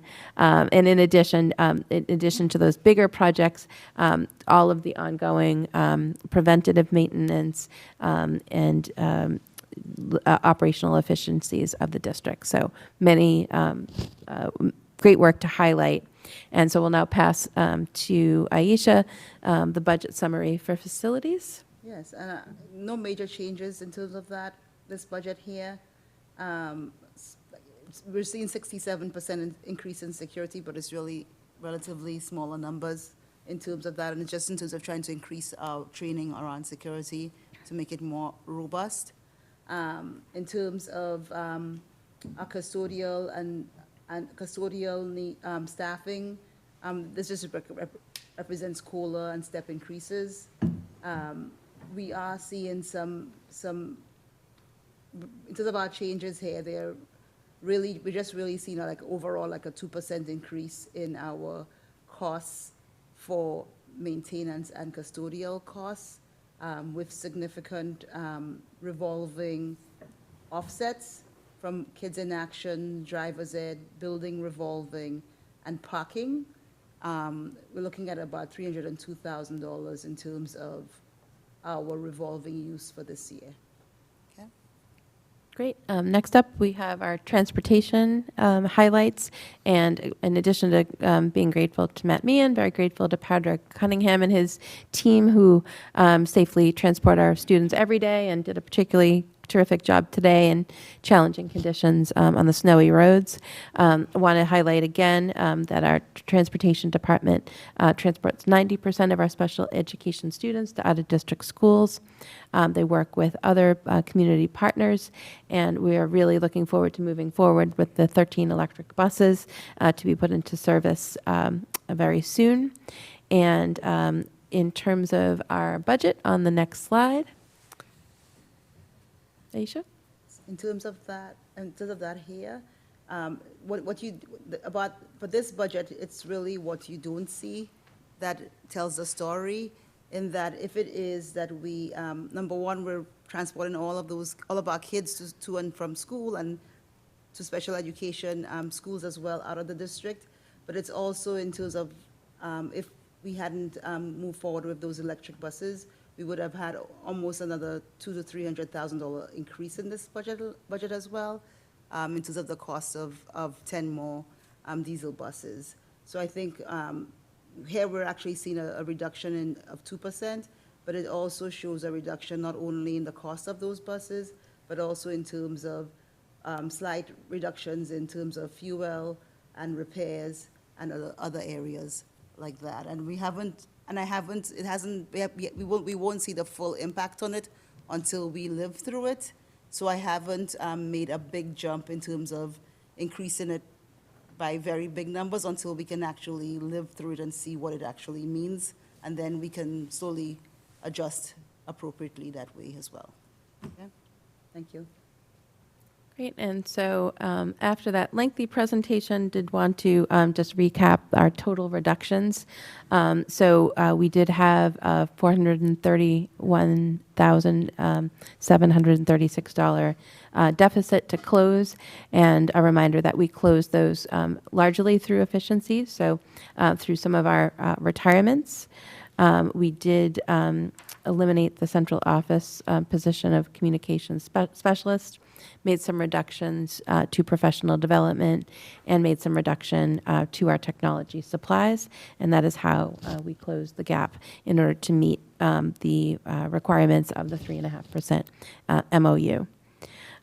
At our last meeting, I was grateful for the question from the committee as to what we would aspire to if we had access to additional funds. And so did want to note, as I mentioned earlier, that we are very closely monitoring our elementary enrollment and related staffing considerations and needs. So our general education class sizes at some schools are at a tipping point that we will need to continue to monitor.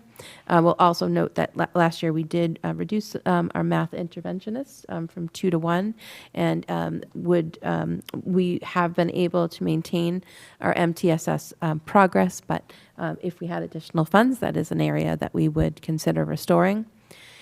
Secondary staffing, as I mentioned, we had cuts of 26.2 FTEs at the secondary level, roughly 3 from each of the major content areas, and that has resulted in some cases in reduced elective offerings.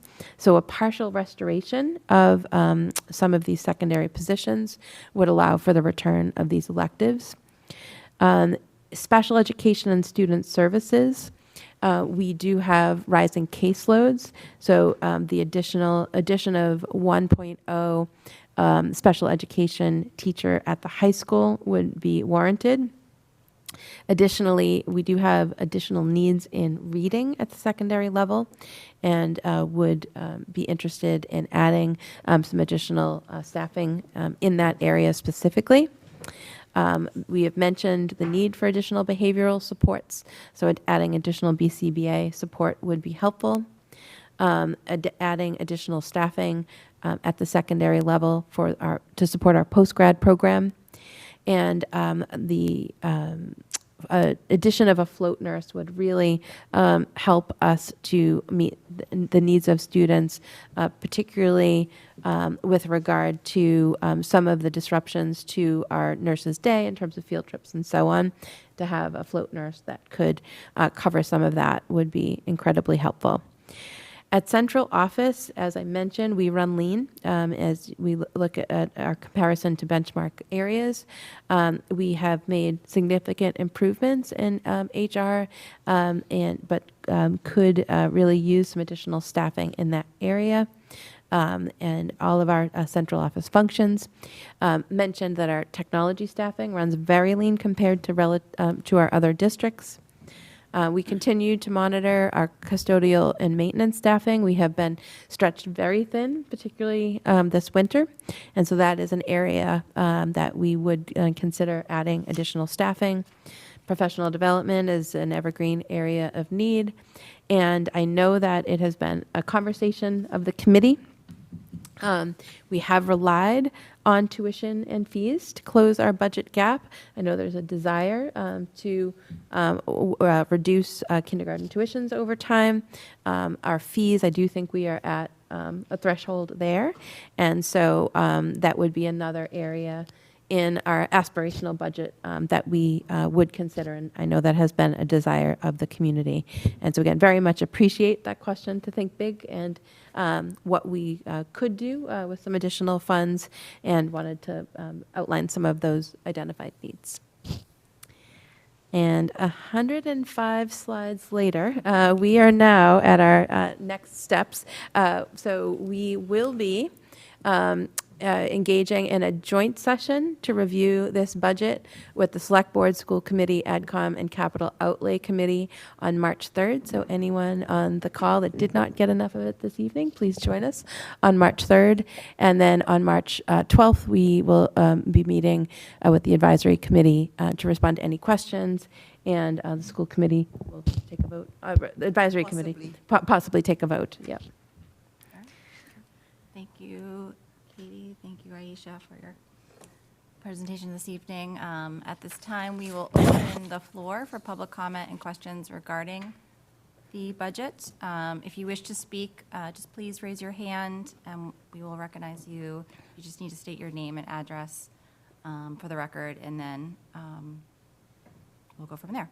So is there anyone in the audience here tonight that would like to get up? Can I just quick, while we're doing this, could we have the QR code on the screen just in case anyone at home wants to grab it? Sure. I know we kind of scrolled through it pretty quickly. Anyone here? Yep, great. Come on up to the microphone. Just name and address, please. Sure. I'm Ashley Balakonis. I live at 40 Liberty Pole Road. Not super specific to the budget, but kind of all ties in. I know I sent an email to all of you, and I really appreciate Allison's follow-up. And I had a wonderful meeting with Dr. Panarisi regarding the move of RISE to Foster. And as I'm sitting here and I'm listening, speaking and reflecting on our conversation, I think it's as important now than ever to speak up about the least restrictive environment, specifically for our RISE 2 kids, and how important it is to consider keeping them at South for the duration of their elementary education. I understand the need and the reason behind building Foster School, and I think that there is a lot of value in that, and I think moving RISE 1 would make sense. But I think when we consider our RISE 2 students, and when we think about the least restrictive environment, and we think about our budget and how our out-of-district costs have increased and the transportation need, I think we're looking at 2 years maximum of having students with us at South to finish their journey and possibly prevent any hiccups from happening that would lead to more out-of-district costs for these families. And I feel that it's important as you navigate this decision, which sounds pretty final, and I understand if that's the case. I just feel like I need to advocate on the students' behalf about what's best for them. And I really believe that least restrictive environment includes access and inclusion.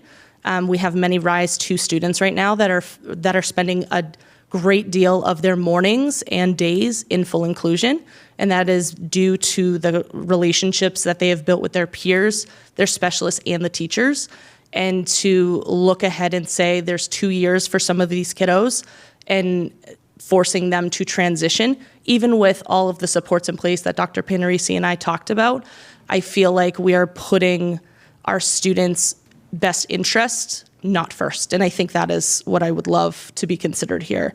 What is in the best interest of them for them to continue to make progress versus to regress?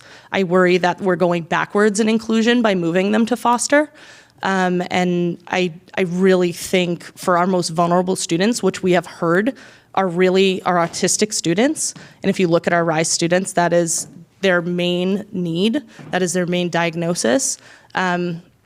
Thinking about consistency and really what matters to them is relationships, and they've fostered such really strong ones over the course of 4 years. I would love to see them finish with their peers at South. I'm just speaking on RISE 2. Thank you guys so much. Thank you, Ashley, for your comments. We appreciate it. Next, we will go to people online who are on Zoom. First, I see, is it Mike Kerwin? We will unmute you. Just ask him to unmute. Mike, we're going to ask you to unmute, so hopefully you'll be able to see that comment. Oh, hey guys. Yeah, thank you. I just wanted to echo Ashley's comments. I think one of the things that caught a lot of us off guard in Rise 1 and Rise 2 was, I guess, well, I shouldn't start with that. I should say, thank you all very much. You guys do a great job. Every school does a great job. We have a daughter in PRS, so if Principal Lamont is on, kudos to the efforts today. But in terms of Rise 1 and Rise 2, I think the thing that caught us really off guard was the fact that it feels like things are happening to us instead of being included in what is best for the kids. Not that you don't have their best intentions in mind, but it would be best, I think, if you had, people like Karen Costello and Jordan Griffith's opinions included in the process before, I saw that presentation from the end of January. I think great, that looks great, but there's a lot to be considered, even though there's just 12 of us, 12 families. But my ask going forward is please include us. We're an important part of the process. Great, thank you, Mike. Appreciate your comments. Next, we have Kate. And Kate, if you just would state your name and address, please, for the record.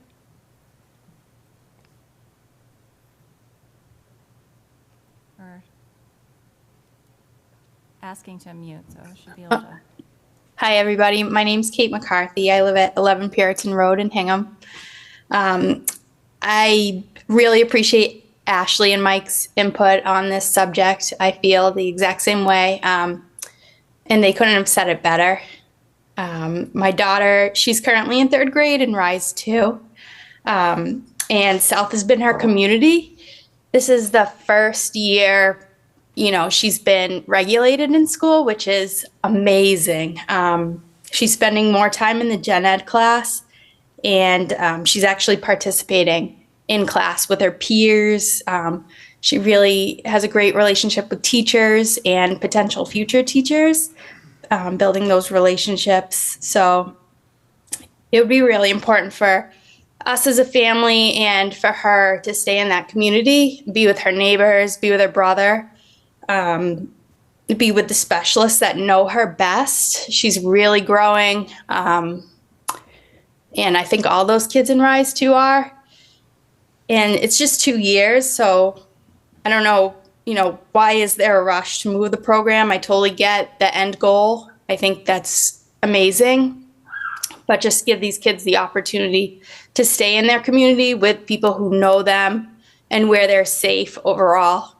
That would be wonderful. So I just ask you to please consider that.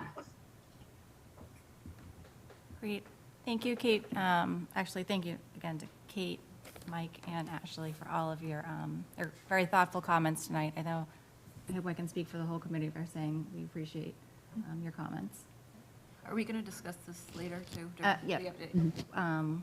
Yeah, public hearing for the public, and then when we get to the full agenda of the budget, the school committee will be able to give our comments. Perfect. Okay, you so for the meeting question. hasn't started yet. No. Okay, good. Making sure. Is there anyone else online? I think that was it, but I just want to make sure. There's no more hands raised. No? Oh, nope. There's another one, Ann Hurd. Anyone else? Ann Hurd. Oh, okay. Anne? Is it Anne? Yep. Anne, we're trying to unmute you right now, so hold on.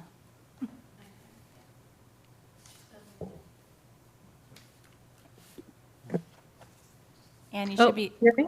yep, we can hear you. Oh, Just great. state your name and address, please. Yes, Ann Hurd, 11 William Street.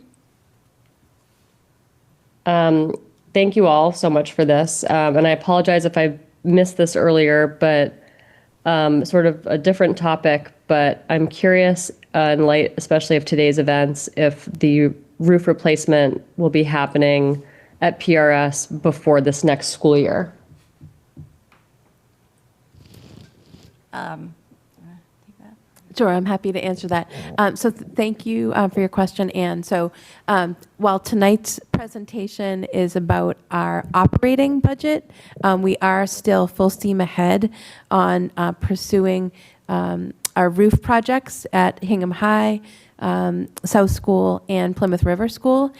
So we, as part of the MSBA application process, we were just assigned a project manager and designer. And so our director of facilities, Matt Meehan, and Aisha Opong, and our building principals have been working with the designer. We are, unfortunately, on MSBA's timeline, where we are part of their accelerated program. So we are still a bit early in that journey. And also just wanted to remind the community that last year at town meeting, what the town voted for were the funds to do the schematic designs. We are still a town vote away from securing the full funding for those roofs. And so once the schematic designs are complete, we will have the actual dollar amount that each of these projects will cost. Again, we'll bring that to town meeting for approval, and then construction can begin on the roofs. So in the meantime, Matt Meehan and his facilities team are diligently repairing our roofs. Today was a matter of snow load, and so when needed, we do bring in outside contractors to support our maintenance team. And so today that involved not only bringing in roof specialists and contractors, but also renting some heavy-duty equipment, including cranes, to more efficiently and speedily access the roof.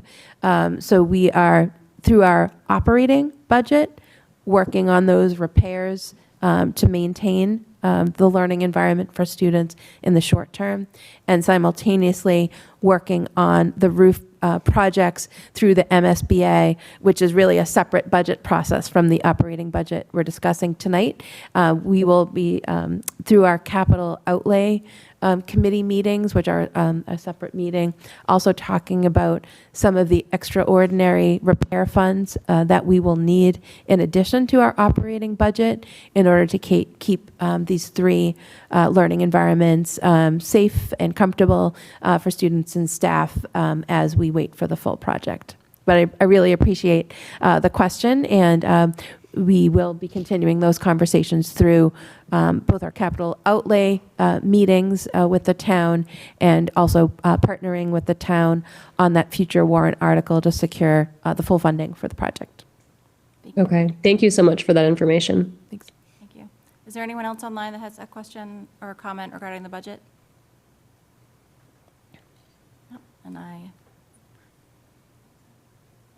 seeing, that's it, all right. All right, so there are no more additional comments. I will close the public hearing of the FY27 operating budget and return to open session. Before we move on to agenda item 3, I would like to ask the committee if they have any opposition to moving agenda item 7.2 to the forefront right now. No, let's Matt go home. Yeah, Matt Meehan. Oh, he's fine. Yeah, he's been up since 4, so, yep. All right. Thank you. So we will move on to 7.2, which is discuss the extraordinary repair warrant article. And we have MacGyver, I believe is what you referred to him here earlier, Matt Meehan, to go over the presentation.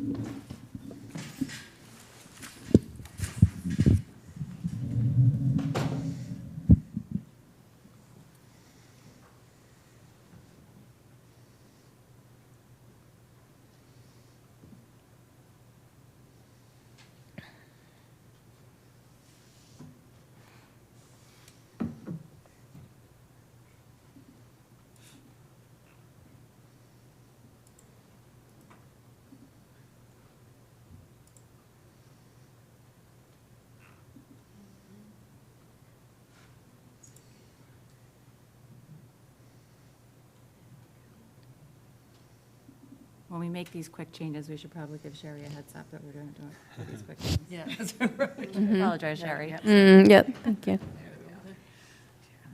Good evening, everybody. My name is Matthew Meehan. I'm the Director of Facilities for Hingham Public Schools.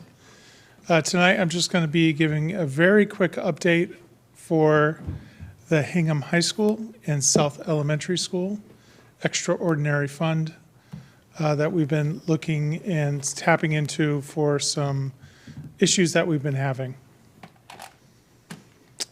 Our fire tube boilers continue to give us some issues. They're 27 years old, absolutely beyond their functional life.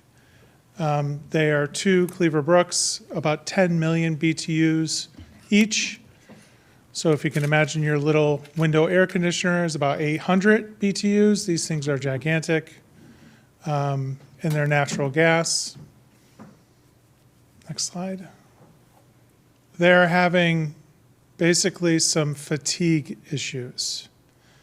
So just looking at these photos very quickly, we are repairing fire tubes, which are the smaller tubes around there that carry heat through the water that's inside the boiler, and they're fatigued and they're cracking. And they continue to crack. This is the 5th time they've cracked, and they cracked again late last night. So we're constantly trying to get ahead of this and putting preventative measures in place to make sure that these boilers stay reliable for the next couple of years.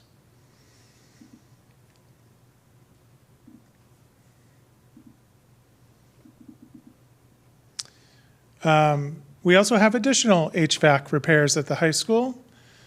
We have old pipes that are starting to burst. We have HVAC units on the roof. HVAC 8, which was above the gym, gave way during some very cold weather. These things have impacts on the interior of the building, which cause educational disruptions. Luckily, these occurred during break. So we were fortunate to have teams come in and make sure that the buildings were cleared up beforehand. But these are the issues that we have to deal with and how that extraordinary fund is used. It's extremely important because without it, it would tap into our operational funding, which would be depleted quite quickly. As you can see in the upper left-hand corner is a burst pipe.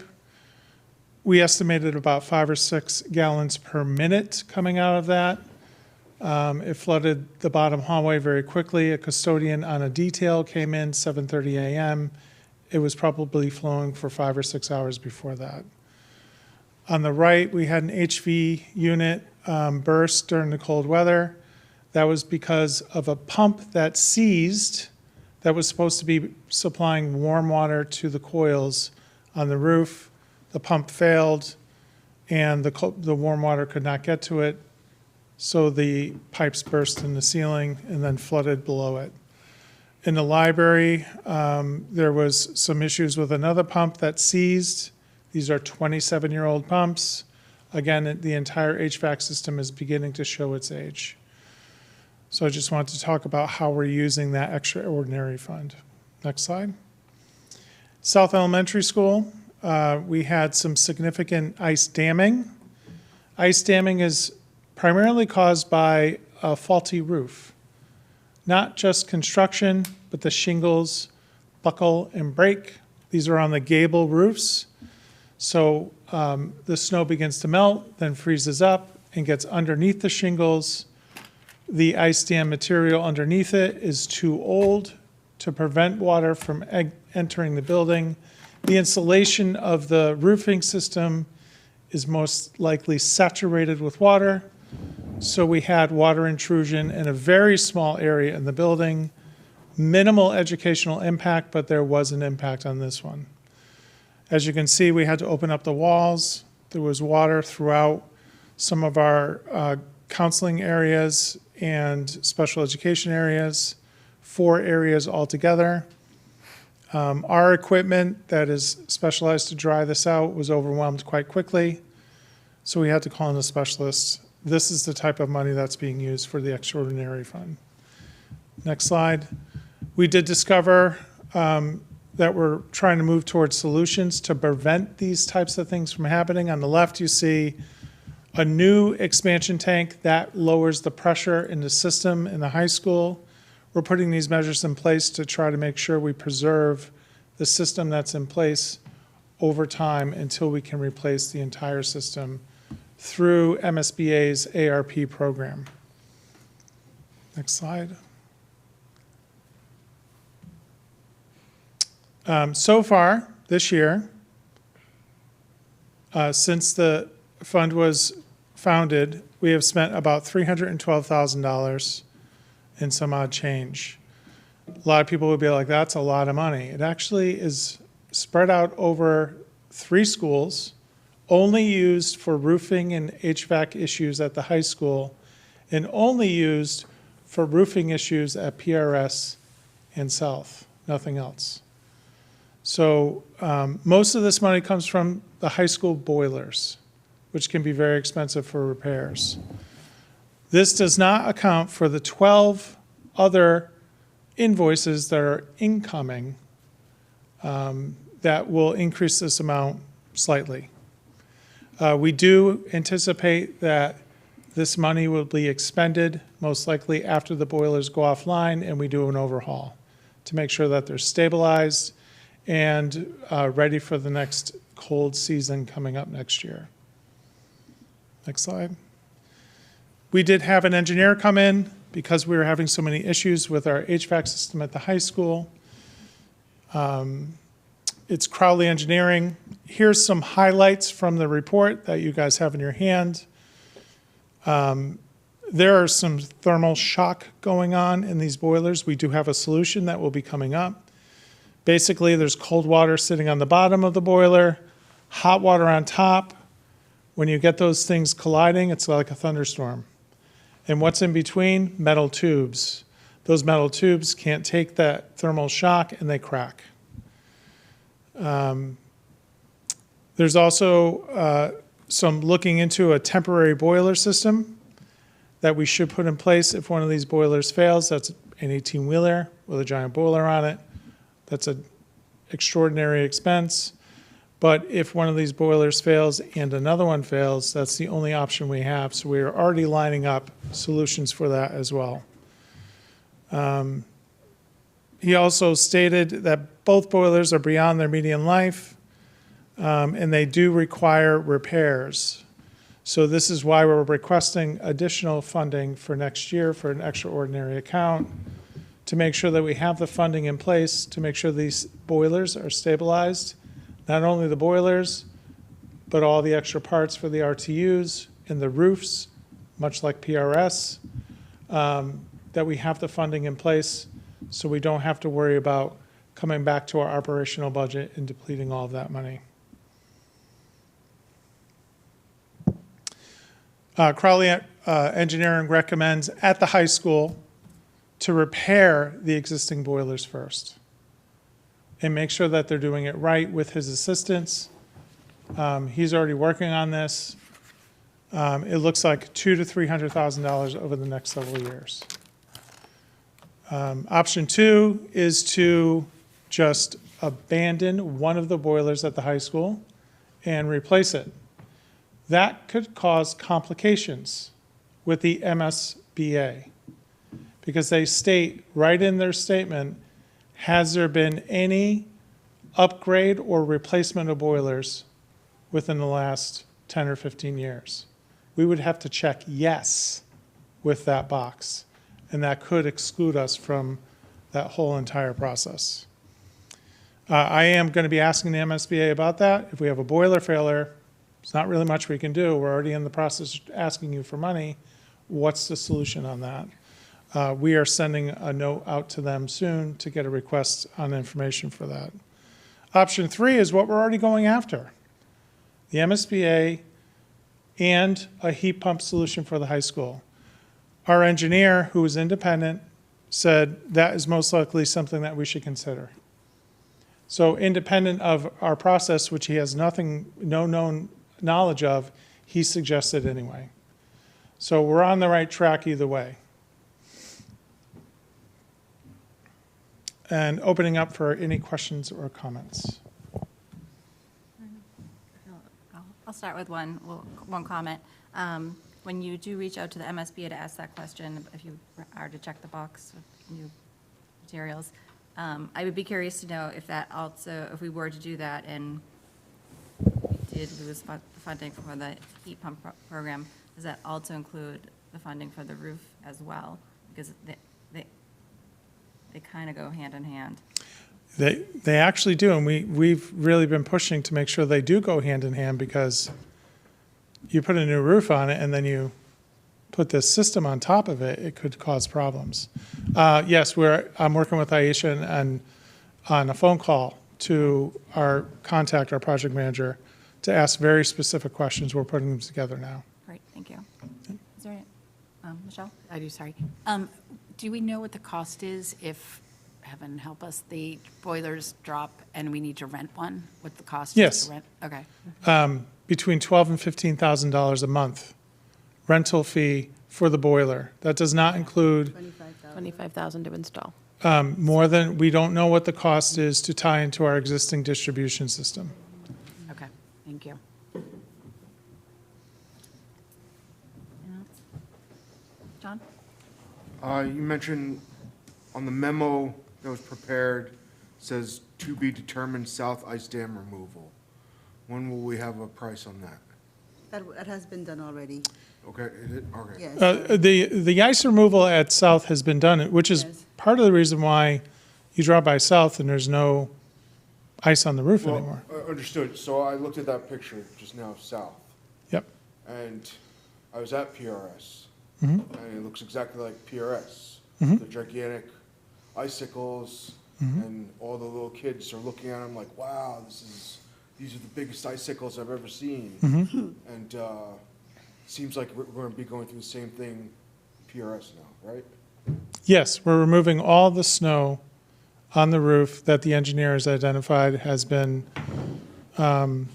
putting the roof at overcapacity. So it's the same problem at South as there is at PRS. That's correct. All right, The only and then- difference with PRS is that it's a flat roof.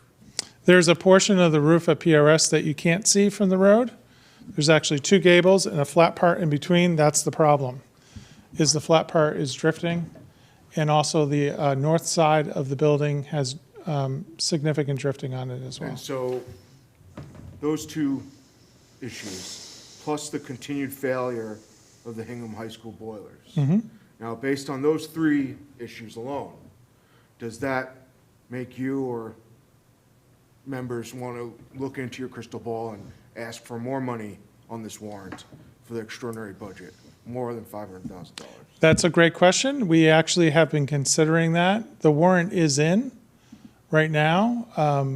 Aisha and I have been discussing maybe we should. That crystal ball is very difficult to predict. Our engineer for just the boilers said 300,000 to 400,000 over the next several years.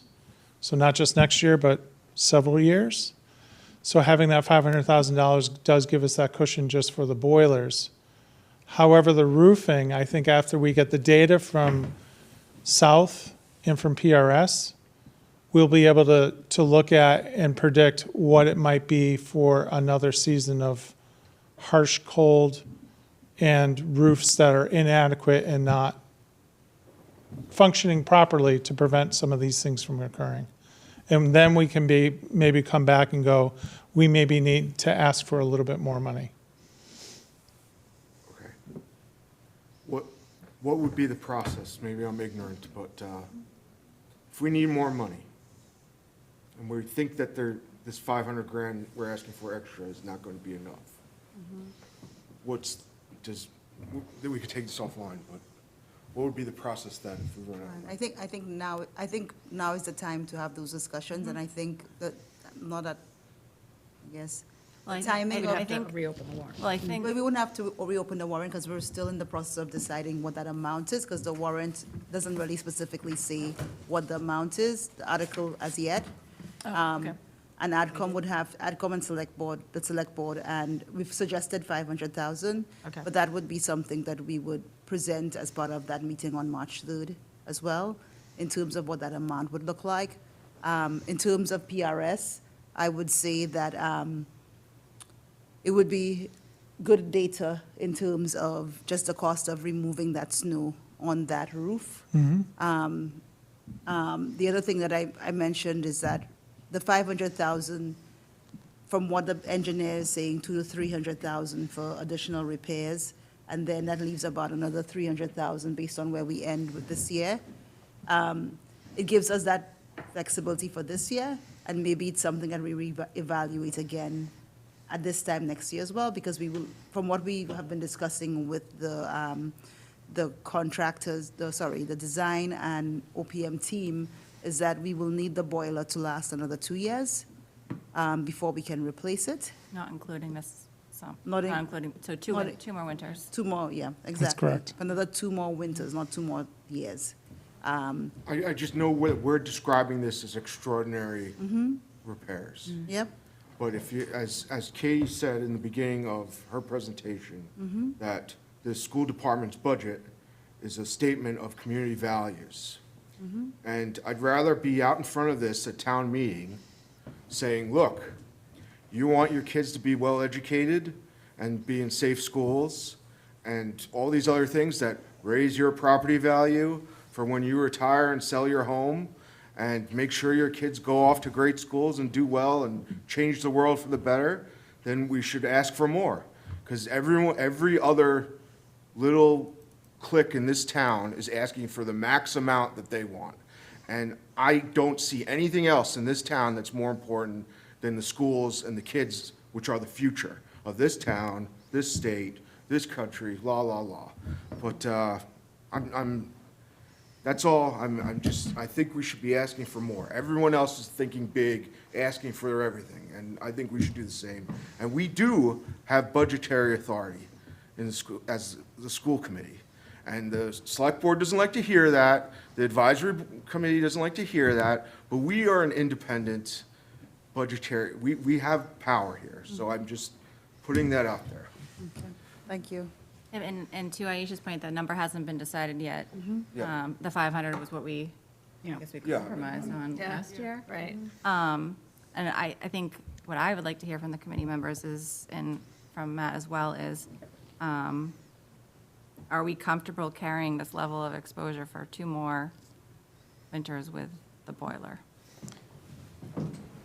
I know think that's a by the loaded end of this. question At 9:15 at night. I think after we will have exhausted our $500,000 at the end of this year. There's absolutely no doubt in my mind, we will be tapping into capital. Because after this winter season comes the cooling season. And that cooling season, if you recall, the high school is already down with their chiller system 2 compressors. So we're running at 60, 70%. Although we only cool a very small portion of the high school, that chiller system is also 27 years old. Boilers usually last longer than chillers. And that system is also going to need a lot of attention coming up. The roofs, I am going to have a significant preventative task force with contractors, Gibson Roofing. Hats off to them. They showed up immediately after I started giving them phone calls with a huge team and a crane, and they did an amazing job, or are still doing an amazing job. I think that, and I'm going to be tackling some preventative work on all of the rooftop units at the high school as well. Because we're starting to see a lot of those smaller parts begin to fail, which are causing impact. That's the thing that really we should be thinking about the most, is educational impact.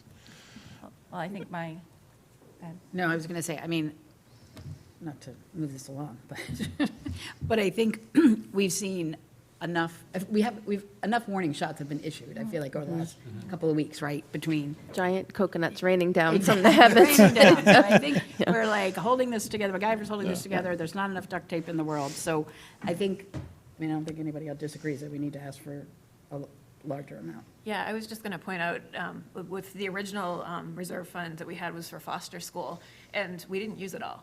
And Yep. that money would have gone back to the town. Now, AdCom chose to recommend that it go into this account, but I think go for a big number, because if we don't use it, it'll just go back to the Right. town anyway. So it's not like, it's going to disappear, so, yeah. Yep, exactly. I mean, I'm really concerned that these boilers aren't going to make it 2 more summers and 2 more summers, I wish it was summer, 2 more winters.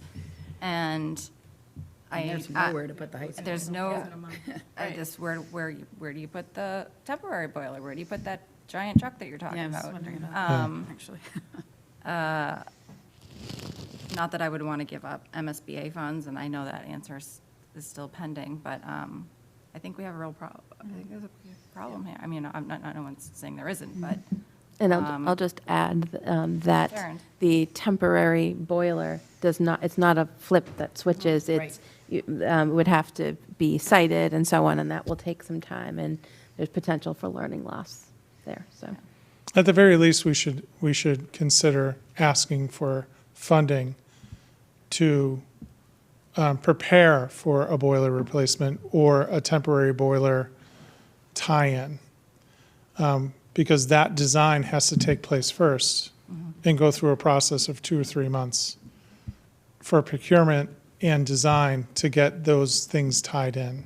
and they can only replace them in the summer, correct? They can only replace them during off-heating seasons. We cannot shut down 2 of the boilers, well, we can only do that for a very short amount of time, which we do periodically to repair, but we can't do it for a longer period of time. And, I think to Carrie's point, it's a good point, that this school district has been very responsible when the town has provided funding for these emergency things, right? We gave money back from Foster, we gave back money from East School, we gave money back from the middle school, like all those buildings, like we did not, we gave back the money that wasn't used. So I do think, I would agree that I think you kind of go for the number that you might need, and then what we don't use gets returned back to the town. So what I'll do is I'll ask our consultant engineer and architects, their Habib Associates in Crowley, to give us a number that would be feasible for us to ask for, and then present it to Katie and Aisha to present to you as what we should put into a warrant article. Okay. And we're Can we meeting vote with- to empower? I just don't know when, I suppose we have a meeting on Monday. Yeah. We already approved already discussed the warrant article, and we're going in front of advisory on the March 12th, and we have a meeting on the 3rd. Tuesday. Yeah. But we're, We have school committee on the 9th. we have school committee on the 9th, and then solely we're going to advisory on the 12th. Yeah. Okay, How long do you think it will take to get the estimate? okay, so we don't need to do anything right now. Yeah. Okay. A week? Okay. Okay. Okay. We have to do a Zoom, we could. All right. Yeah, that's true, too. Does anyone else have any questions? Is there anyone online that has any questions? I don't see any hands raised. Just a big thank you. Yes, Yes. thank you for Yeah. hanging out You're here welcome. tonight, Yep. Love my job. you know. I'm tired, but I love my job. All right. Thank you. Thank you. Well, thank you for Matt. moving it up. I appreciate it. Yes, Matt, get home safely. Yes. I will. Yes. Yes. I'm running to the bathroom. Back to our regular. Yeah. Do you want to go back to? Thank you, Tara. Yes. Thank you, Tara. No, We are going, Keep going. we're going to take a 3-minute recess, and we will return in 3 minutes. We're back again. Oh, here comes Katie. Welcome, Katie, to the room. We are going to do minutes, and then we're going to move up item 8.2. For Mr. Minahan. So we will start with the minutes from I got it. Want a motion? January 26th. Michelle, do you have a motion? I do. I will make a motion to approve the minutes of the school committee meeting held on January 26, 2026. I will second. Any discussion? All those in favor? Aye. Next set is January 28th. I'll move to approve the minutes of the school committee meeting, bless you. Thank you. Meeting with capital outlay held on January 28th, 2026. I will second. Any discussion? All those in favor? Aye. Motion carries. And I'll move to approve the minutes of the school committee meeting held January 29th, 2026. I will second. Any discussion? All those in favor? Aye. Motion carries. Thank you. All right, next up, we are going to move on the agenda to item 8.2, which is to discuss a student trip to Italy in 2027. Yes, I believe Justin Minahan is on the call. I believe he is. Unmute him. You might not be expecting this. Hi, Justin Minahan, teacher at Hingham High School. So I was hoping in February to run a trip to Italy. It would be an 8-day trip that would start off in Rome. We would spend several days in Rome, exploring the Colosseum, the Roman Forum, and then move down to the Sorrento region where we would get to visit Pompeii, as well as the city of Naples and the museums there. It would align with our curriculum. We start off in Pompeii in our curriculum and then move all the way through Rome. So I thought it would be a good opportunity. February I chose because it was a little bit cheaper than the April trip. And I thought it would be more accessible if it could be a little bit cheaper. So I was hoping to get your approval and answer any questions you might have. Thank you, Mr. Minahan. Is there anyone in the committee that has any questions? Sounds like a great trip. Yeah. Sounds fabulous. Sounds like I think it all sounds like a great trip. Thank you for hanging in here with us tonight to go over this. If there's no more questions or comments, I will take a motion. I will make a motion to approve the student trip to Italy in February 2027. Second. All those in favor? Aye. All right, motion carries unanimously. Great, thank you very much. Thank you very much. Thank you. All right. This moves us back to agenda item 4, which is questions and comments. Is there anyone in the public or anyone online that has any questions or comments on items that are unrelated to our agenda? Please raise your hand on Zoom if you do. Okay, seeing none, we will move on to the superintendent's report.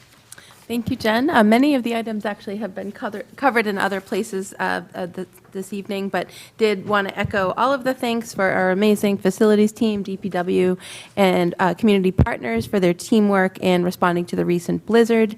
And again, wanted to acknowledge those same partners for their great work today, along with all of the faculty and staff at both the Plymouth River and the high school today, who are able to pivot on a dime to transport students to the high school and engage in a day of learning. So we are also grateful to Foster School tomorrow, who will host our Plymouth River students, and we do hope to be back in service at school on Monday. Want to congratulate our drama students who will be heading off to the METG Festival this weekend. The performance was actually, I just got late breaking notice that it was delayed from the original date of Saturday, February 28th, and it has been moved to Sunday due to the snow and students from all schools needing an additional day to prepare. If you are interested, the group did do a preview this evening for members of the community, and if you are interested in seeing the production, I believe it is at Marlborough High School. Wanted to congratulate our winter sports teams who are currently participating in end-of-season tournament play. Last night, the boys hockey team had a terrific win to advance against Shrewsbury. Our girls hockey team played this evening, and our girls basketball team will play tomorrow night, all at home. So come cheer on our teams. Wanted to congratulate middle school social studies teacher Amy Corvo, who was selected to receive the 2026 John Riley Award for Excellence in Teaching Geography. This award was named in memory of a high school teacher and founding member of the Southeastern Mass Geography Alliance, and thrilled to recognize Ms. Corvo's dedication to promote students' understanding of geography. One of the transitions we had to make this week, or pivots rather, was we did move the date for our foster principal candidate site visits from this week to next week. So on Monday, March 2nd, we look forward to welcoming 3 principal candidate finalists to foster school. The candidates will have a very full day, meeting with staff, students, families, and the leadership team, culminating in an evening Zoom for members of the community. Many thanks to the Foster Steering Committee, Carrie Neve served on that, for their work in the initial round of interviews. We did earlier this evening hear from some families about the RISE transition, and did just want to express appreciation for their comments and just share some of the steps that the leadership team is taking. So as previously shared with the committee, part of the foster school educational plan did include housing some of our sub-separate programs, and there were spaces purposefully designed for this in mind. I understand that any transition requires thoughtful planning, and so we have met with our RISE teachers, and will continue to meet with them throughout the spring. And as part of the transition plan will include an information night for families. They will have a chance to view the space. We will also provide opportunities for our RISE students, begin that transition this spring. And speaking to the RISE teachers, they were mindful they didn't want that to happen too soon because we still have a lot of year to go. But as we approach towards the end of the year, providing opportunities for students to see the space and get comfortable. I'll also note that all of our extended school year programming will be taking place at Foster this summer, so the students will have the summer to become acclimated to the building during those quieter summer months, and really appreciate the thoughtful collaboration and partnership of our RISE teachers who have been actively engaged in the process.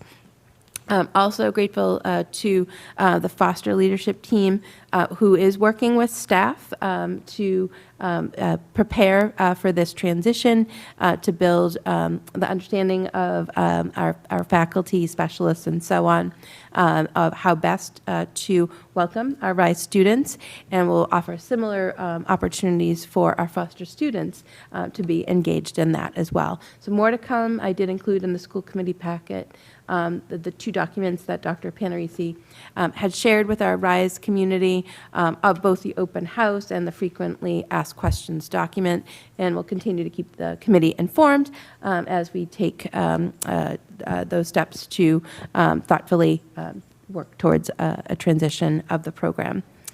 Wanted to note that at our last meeting, I had shared that the METCO Inc. Organization is celebrating their 60th year of the program's inception with a METCO Gala. I wanted to just update the committee that the date has been moved from March 24th to May 1st, if anyone is interested in attending that. And then finally, in the school committee packet this evening, I did include the finalized 26-27 calendar that integrated some of the feedback of the committee for clarity. And so that is included. As previously voted by the school committee, the first day of school for students in grades 1 to 12 will be on Tuesday, September 1st. And I additionally, for clarity, included in the school committee packet tonight an amended calendar for 25-26 that is inclusive of the 5 snow days. It can be challenging to count those. And so we are hopeful that spring will come soon, and this will be the last adjustment needed for the calendar. But a reminder that as of today, our last day for students for the current school year will be Tuesday, June 23rd. It has been a long day. June 23rd, yes, if only. Yes, now's not a good time to say it's going to snow on Monday. I know, I've been monitoring. We do have some snow in the horizon for next week, but I'm plugging my ears and just not listening, so. Can I ask a question on the calendar real Yep, quick? sure. How did we communicate next year's calendar to everyone? So the principals have included some of that information in newsletters. I was thinking it would be helpful for the community. I just updated the current school year calendar. That's where I was gonna go. I would like, principals newsletter are what are best read, and then we will echo as a district as well. But it does seem that the principal newsletters are where families go for their information. And so I did share the updated calendar with the principals. I had them double check and recount to make sure that it was in fact accurate, and they will be including that in their weekly newsletters. And I feel like it will need some repetition, so we'll And make it's sure. on the website already, too. Yes, I don't think a lot of people go, I think it's great, it's on the Yeah. website. so Yeah. you know, Yeah. people do find it, but I think that's great. 'Cause Yep. there's definitely, I think, There's a lot of confusion. a lot of people, yeah, there's definitely confusion about this year with. Yeah. Yeah. My trip. But I think and it's confusing with the 5 days and the calendar's changing, and then I think. And then Juneteenth thrown in there too is Exactly. another. And Yeah. then next year, I just don't, obviously, there's not a heavy audience watching the school Yep. committee vote on the, updated dates, Yes, so. absolutely. I think having that combined will be important to Will do. let people, there's no summer this. And I know that all the seniors know this, that it doesn't. Oh, I am, the only group I am popular with at the moment are the seniors. They have been very supportive of every snow day cancellation I have made, so. Parents, Yes. graduation, the date of graduation doesn't change, that stays the same as well. Correct, the graduation date remains the same. Thanks for that clarification as well. Mhm. And Katie, today I learned that there is some discussions with superintendents and DESI about whether this is an emergency situation. Yeah, so I did receive some informal feedback today from DESI that has not been finalized, so I don't want to spread any rumors or misconceptions, but there are conversations at DESI. I will just note that many of our districts further south, like Marshfield, they still don't have power Duxbury, and so many schools not only canceled today, but are canceling tomorrow as well, and they are pushing well into June. And so there is some discussion at DESI of providing some flexibility. I don't have any information yet on what that might be. I'll also note there was some discussion, not finalized yet, of offering some flexibility on MCAS dates, because we're creeping up fast on MCAS, and to lose 5 days of instruction is not a small matter. And so I will keep the committee posted. I think my understanding is we will have some word on that later next week, and I'll provide those updates. Right. Can I just say something about the RISE program? Because I'm a parent of two kids who have pretty significant disabilities, and they predate the RISE program, but they would have been in that cohort. And they went through South, and being with their peers and growing up alongside, I completely understand the parents' concerns about moving in the middle of the year. I do think it could be an advantage if it's handled well, because they'll have peers at South and Foster, which could be huge at the middle school. Along it is, I was really glad to hear that you're doing some training with the staff and the typical peers, because I think that's going to be crucial, is how well they're received. When we were there, the RISE program was split between two schools, so they started at East and then in third grade moved to South. And the students that did that had there was a lot of trouble integrating them because they didn't grow up together. So I think it's going to be just really important to do that. And to Mike Kerwin's point too, to include parents in the process and work together as a team.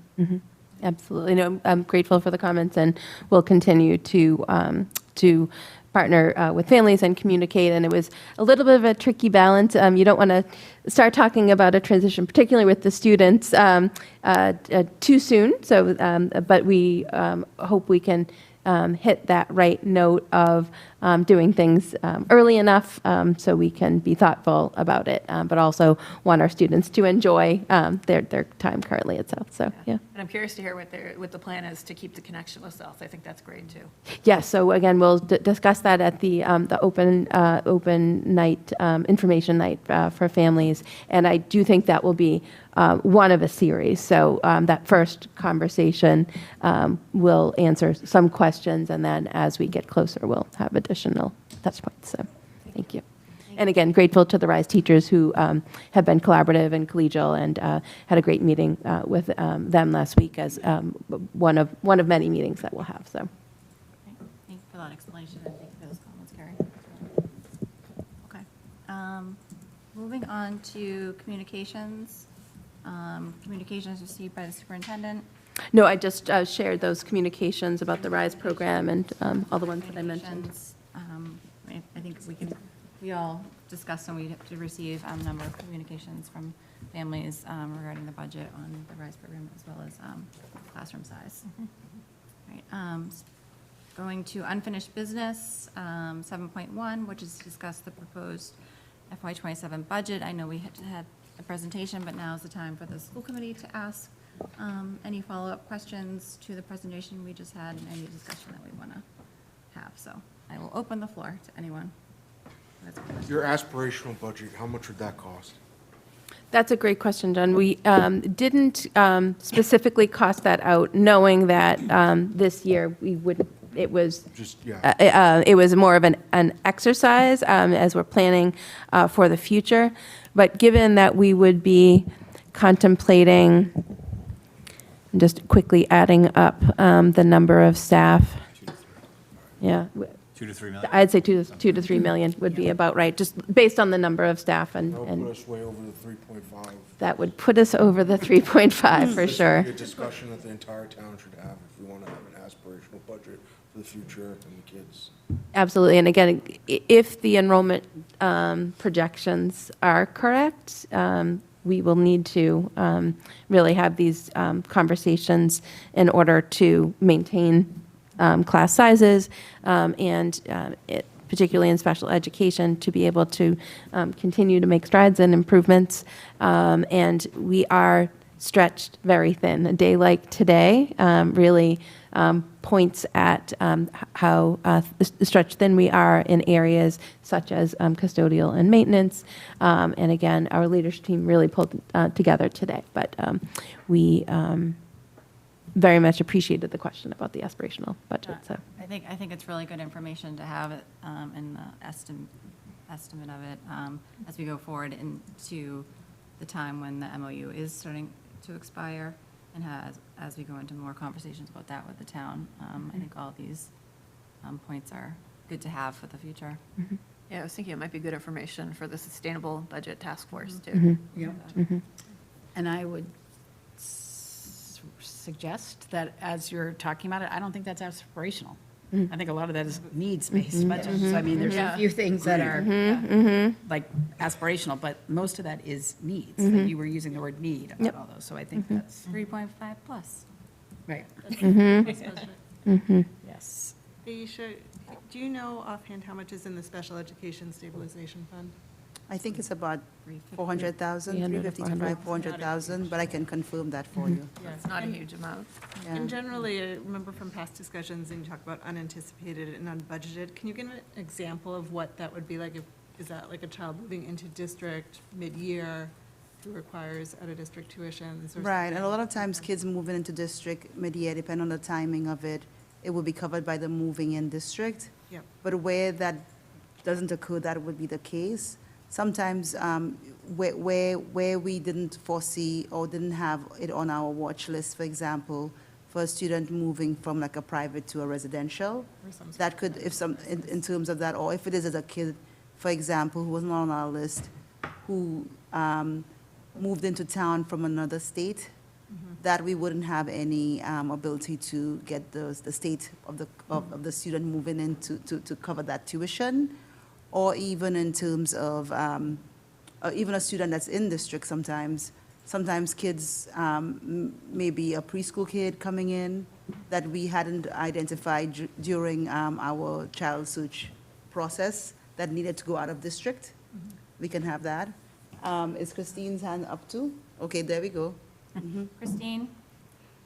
I think we're going to unmute you, so. Thank you. Hi. Everything that I just gave is great examples. Remember that we are responsible for child fines. And so that's the law. And the state expects us to go and find any child that's suspected of a disability. When we look at early intervention, we try to work as closely as we can with early interventions on the family service plans and kind of project if kids are going to be coming to us, if they have complex medical needs. Do they need a one-to-one nurse? Do they need a therapeutic setting for medical conditions? All of that. Then we also, as Aisha pointed out, the move-in law, but the move-in law only counts for the schools that are the private day schools. Collaboratives aren't included that. But if you have 2 kids move in and they're in collaborative, and let's say they go down to, North River's tuition is much more expensive than SSEC. And then the transportation is on top of that. So you could be looking at about $120,000 a year for each child, even at the collaborative costs.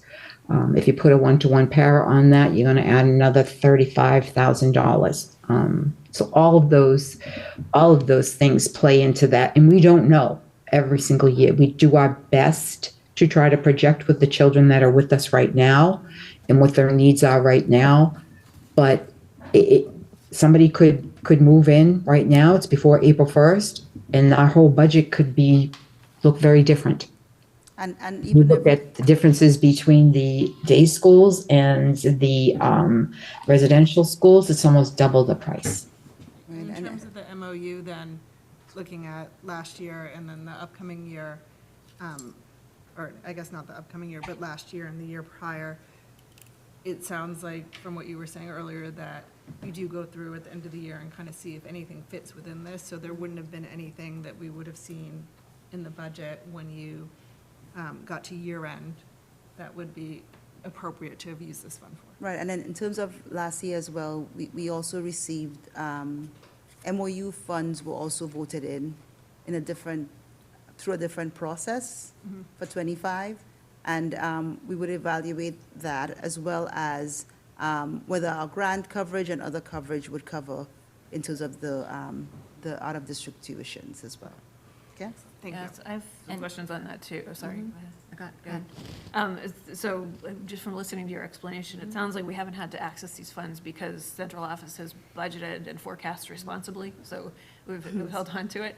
And just thinking about to try to apply these funds to over the 2%, that would wipe out the account. It would. And that would sort of defeat the purpose of having it in the first place. Right, so that's a point, very good point, Carrie, that you've raised here, that although that money is like a savings account for an emergency situation where you haven't budgeted, we haven't built up a significant amount in that account. In fact, depending on what kind of situation that may arise, one tuition could erase that in one go, and it would be down to zero, right? Yep.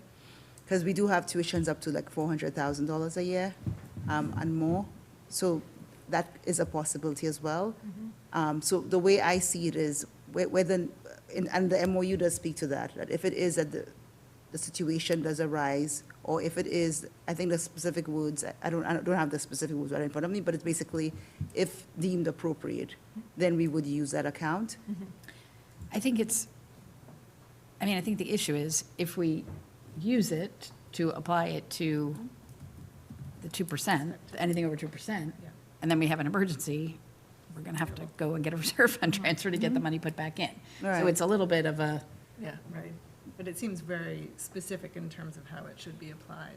yeah, I'm curious how the stabilization fund, like, language reads, and also how it was funded Remind me, initially. how does that reserve, if we did have to do that, how does that reserve fund transfer process happen in mid-year? So it wasn't mid-year. The way it worked was, I don't know if you remember, Michelle, but the way, if I remember well, it worked was that if it is that we had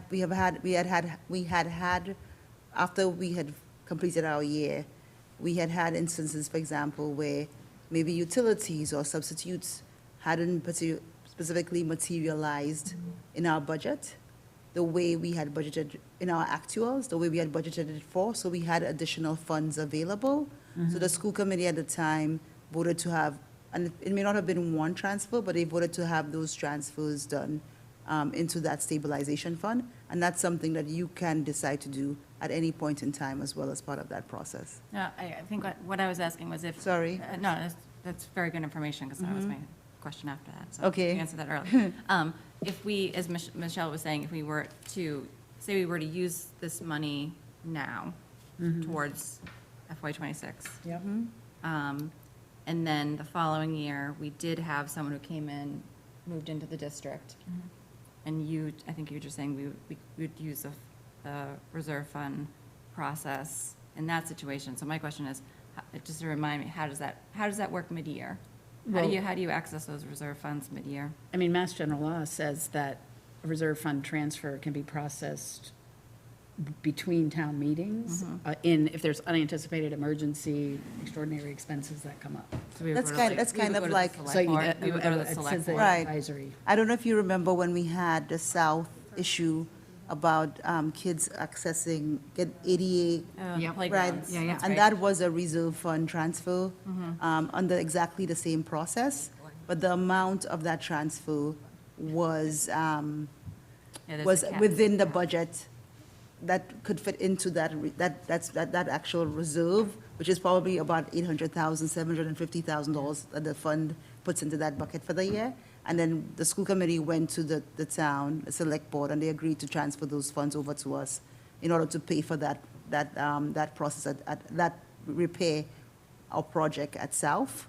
I think with the case of the special ed costs, in this case here, what the advisory is possibly saying is that let's wait towards the end of the year to figure out what that amount is, just because it wouldn't be only one transfer. It'll probably be cumulative in terms of where does the budget land at the end of the time. So that's the reserve fund process that is referred to in the MOU? Yes, but then, right now, the amount that we were asking for doesn't, it's more than what what is in the fund right now. So we're asking town balance to transfer more funds into there so that we can have it available to us. Does that make sense? Does that make sense? Yeah. Okay. All right. I feel like we just got, does anyone have any other questions or comments on the budget? Do we want to vote on the budget tonight, or do we want to hold off on voting on the budget? In years past, we've waited, we don't have to necessarily vote on it tonight. We can. How does the committee feel? The only thing I would say about that is that I don't think the number is going to change, because that number has been fixed in terms of the MOU. That's the only thing that I'd say. I'd like to wait. Okay. Well, I don't feel strongly, but what's the benefit of waiting? Like, I get, what's the benefit of waiting? And the reason I'm asking, right now, we're not suggesting any reductions. I know that's not what you're hoping to wait, but like, there could be a sense of finality, which is good for people, staff, I guess. I know there's one reduction, but that person's no longer here, so I guess that was the only thought I was, but I'm okay to wait. Yeah, it's, we did, when we had more when we had actual physical cuts, we did wait longer. Yeah. But we don't have that Yeah. specific situation I guess I this just, time. But we could, I'm totally fine with I it. feel like it's really late at night, That's fine. and no one's paying attention to us right now, I'm sure. And I think that we could vote at the next March 9th meeting. Not saying we need a full presentation. But if you wanted to do it again, we would be so excited. I'll say ditto. all right, I'm gonna change Well, no, I do think because the public hearing was just tonight and there was a lot of information. Yes. Right, it Really, hadn't really been- thorough. yeah. I think we give it Yeah. some time for people to Just- email, call. Sure, agreed. I think so. That's a good point. So and, yes, so we will put it on a future agenda item to vote on it, not as presented. Yes. Yes. It was a great presentation. That's a great It presentation. was very informative. Absolutely. Okay. So if there's no more questions or comments on the budget, we will move to agenda item New business. 8.1. There you go. Which is to discuss the 2026 school attending report data. Great. For this report this evening, I wanted to acknowledge and thank Sherry Robertson for her work on this. So this is one of her annual projects. And so she reaches out to each and every private school at which Hingham resident students are at to get their current enrollment. So it's a somewhat time-consuming and laborious process. And I'm pleased to share that coming out of COVID, that we did have an uptick in private school enrollments. And as our enrollment study would predict, that or the exodus to private schools has really stabilized. And so this report here does not show a continued trend of uptick to private schools, for which we're grateful. And as part of our strategic plan, we had mentioned as part of our communication domain that we are actively reaching out to families who have gone to private school to get feedback, as they're willing to share, about their experiences, what programs the private school might provide, for example, that might have driven their decision to go there. And so this data here that Sherry has prepared will help us with that effort. And just interesting to see from year to year some of the trends. So it's no surprise that Derby and BC High are some of the higher numbers of enrollment, and just interesting to note those trends year on year. So these are only K through 12, right? Correct. Okay, so Yep. just for anyone who might be, adding them up, Yes. anyone who's in preschool or in the post-grad, that wouldn't be included in this. Correct. This is a report that we submit to DESE, and it is for K to 12. Great. Thank you, Sherry. Thank you. Yep. Any more questions on this? Okay. Moving on to item 8.3, which is to discuss the OPM and design contracts for the roofs at South Elementary School, Plymouth River Elementary School, and the roof and HVAC system at Hingham High School. Okay, thank you. Just to make this as brief as possible, as part of the as part of being accepted into the MSBA program, we have to submit the contracts for each of the the designer and the OPM for each of these projects, as well as a timeline. And also, we have to, there's a checklist that we have to provide to the MSBA. And that needs to be submitted by March 6th. I think we're in line to be able to, the checklist includes things like the assessed value, the age of the building, that sort of thing, right? And Katie will be the signatory on all of those documents, please. So what we need your help with is just kind of, not your help, what we need your approval on today would be for Katie to give Katie the permission, or Ms. Roberts the permission to sign off on those contracts, please, and those documents as well. In terms of the cost of those here, from the high school perspective, what we would like to be able to have for the OPM would be a cost up to $154,856, and for the design cost, it would be a cost up to $463,700. The contract also includes, the contract does not include certain costs, for example, geothermal well boring, and other contracted costs that relate to the geothermal well, that although outside of the contract itself, it has some impact on the contract, and we would like the approval up to that 463 to include all of those additional costs as well.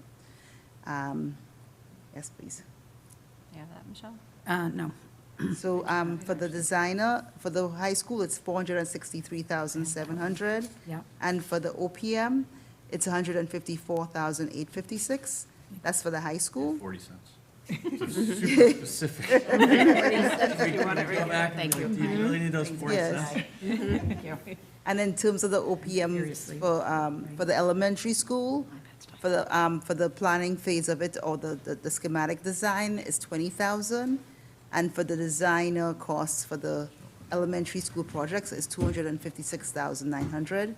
And then even in terms of looking at the OPM costs for the elementary schools, which is at 20,000, one of the biggest benefits of one of several benefits of moving with working with the MSBA is that they control the cost factor of those projects.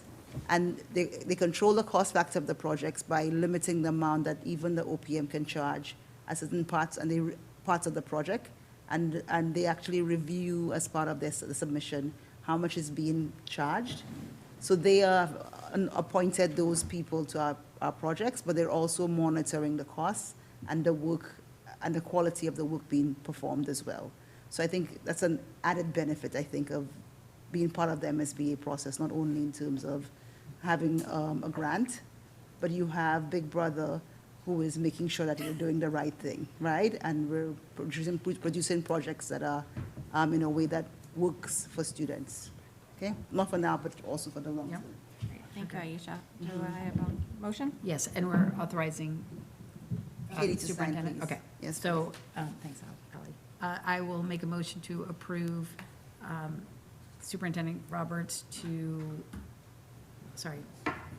approve Superintendent Roberts entering into contracts for the Hingham High School OPM and designer up to the amounts of $154,856.40 for the OPM and $463,700 for the designer, depending on the selected heat pump options. An additional 71,200 listed above, which is included in In the that 463. 463, Okay, yeah. so up to 463. Yeah. All the things, okay. Second. Any more questions or comments? Aye. All those in favor? Aye. Motion is passed unanimously. Wait, we gotta do the, sorry. That was both. And the South and PRS The ones. PRS. It's all one. All right, you ready for the motion? Okay. I will move to authorize Superintendent Roberts to enter into contracts for South Elementary School and Plymouth River Elementary School OPM and designer contracts up to the amounts of $20,000 for the OPM and $256,900 for the design work. Second. All those in favor? Aye. Aye. Motion carries unanimously. All right, moving on to item 8.4, which is to discuss the lease agreements for one of our diesel buses for 6 years. All right, so last year, we had one of our diesel buses fail on us, and diesel buses fail too, right? And because of that, we had to get a new bus, and the bus lease would have been for 5 years, but we had it be for 1 year last year because we were only authorized at that point in time to have a lease for less than 3 years, so we did 1 year. And then last town meeting, we got approval to be able to do up to 7 years. So now we can actually, school committee can actually approve this diesel bus. It's already as part of our fleet. We're just extending it for another 4 years. Great, thank you. Motion, please? All right, I wrote this one down before. I would make a motion to authorize the Executive Director of Business and Support Services to execute a 6-year lease agreement for one diesel bus with annual payments of $22,327 for the first 5 years and a payment of $20,000 in year 6. Second. All those in favor? Aye. Aye. Motion carries. 8.5, to just approve grants and donations. We have a few. We'll start with fine arts. Oh, actually, we're going to start with the TD Bank one first. Yeah, this one is I'm exciting. especially impressed with that one. I will let Ally take. Yes, we have a special in memory of Michelle Ayer. Honor us. Doing the math. because of her 40 hours per month, is it per month, Michelle, of voluntary service. Run that, yeah. Yes. So if anybody wants to use the example of Michelle, definitely don't hesitate. It's TD In terms Bank. of that. So TD Bank is very generous in terms of doing that, in terms of contributing these funds to Hingham Public Schools. And Michelle has directed those funds directly to METCO, where the funds will be used to fund, the next event at METCO, which will be a joint family event. Thank you very much. Thank you, Michelle. Thank you to TD Bank. TD Bank. I will make a motion to accept the $750 in donations from TD Bank to fund the Metco Fun Day in the spring of 2026. Second? I'll second. All those in favor? Aye. Abstain? I'll abstain. Motion carries. All right. Next one we have up is Fine Arts. Yes, so Joanne Bellis was pleased to report the Hingham Music Parents Association offered a grant for Foster School to purchase a ukulele rack and also to purchase some speakers for the East School. So HMPA is donating $946 for the 30 ukuleles at Foster, and that at East, it'll be $1,759.50 for the Sonos speaker system for East School. Again, grateful to HMPA for all of their support over the years. Are the ukuleles included? Yes, the ukuleles Okay. are included. I wasn't sure. I'm like, but that's I an was just expensive looking. rack. Yes. Where were they putting them before? Yes, 30 ukuleles. Yeah. 30 ukuleles. Harry, do you remember the ukuleles itself? Oh, no, where is it? Oh, no, it is just the rack. I'm sorry. I'm sorry. It is just They the rack. I already- misread it. Okay. It is just the rack, but I remember when South School got the rack. Yeah, yeah. They replaced the recorders, it was great. Yes, it was. It's too late for me to. Motion? We have a motion? We have a motion. I will make a motion to accept the 2 grants from the HMPA, $946 for the purchase of ukulele rack, 30 ukulele racks at Foster School, and $1,759.50 for Sonos speakers at the East School. Second. All those in favor? Aye. Motion carries.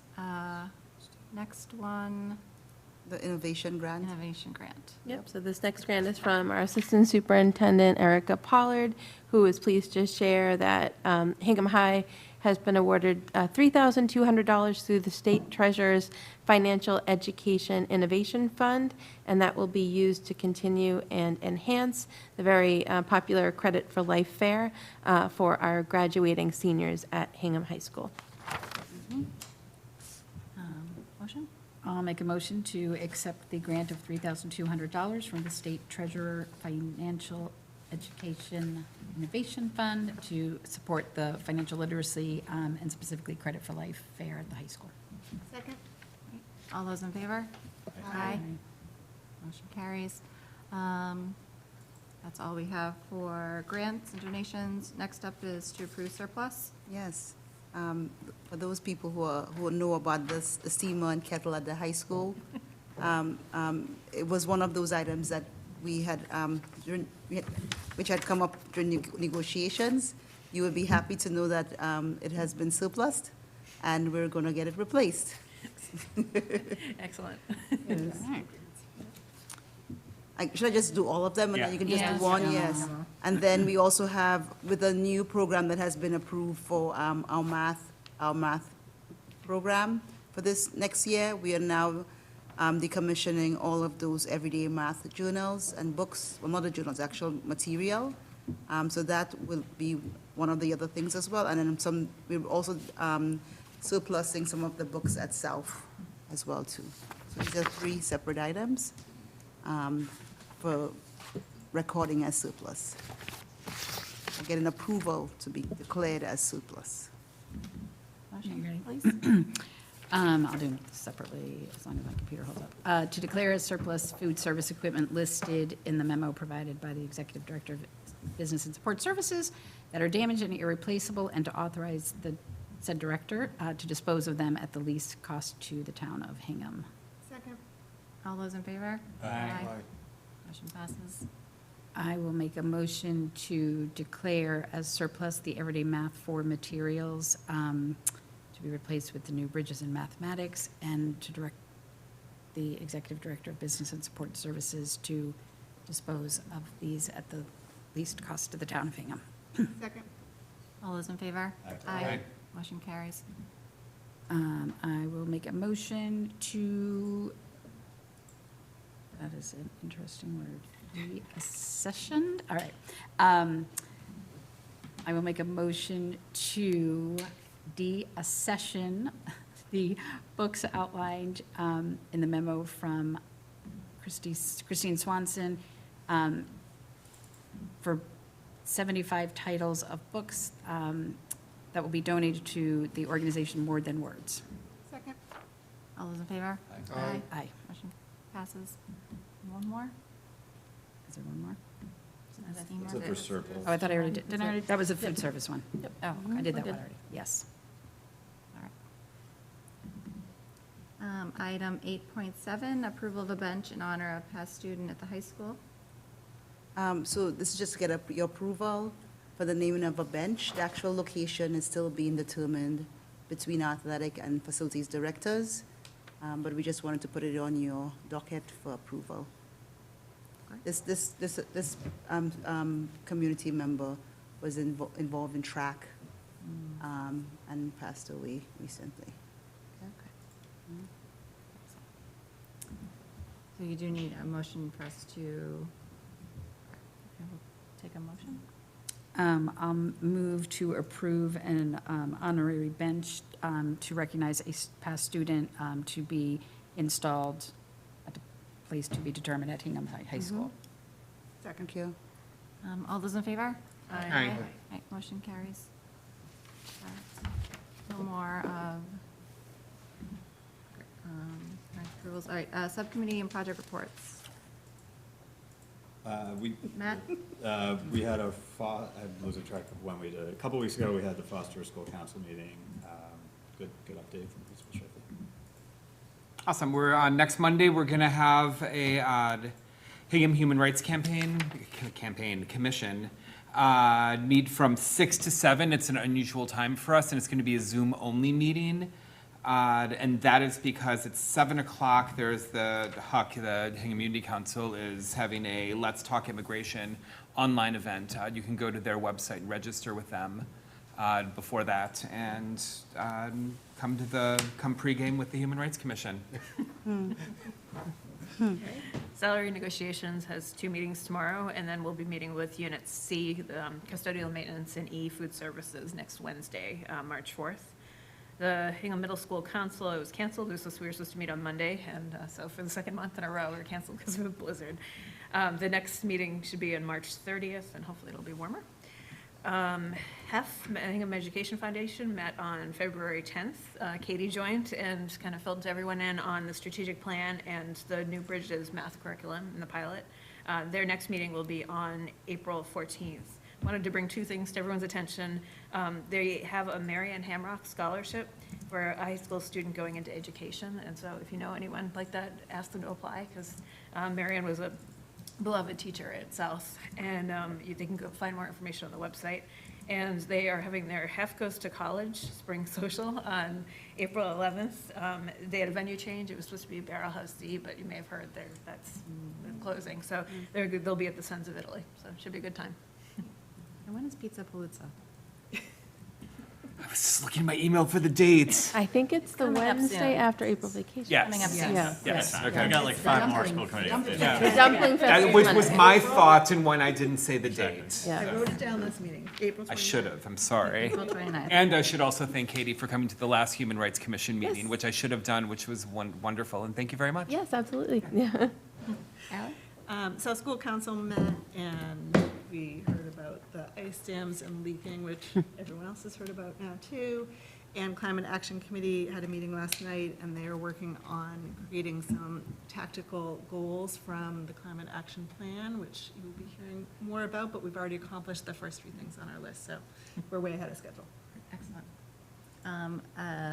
PRS, our last school council meeting was canceled due to snow. Our next one is March 24th. The 2017 School Building Committee met last night. I have to put handshakes, now we have two, because we're still going.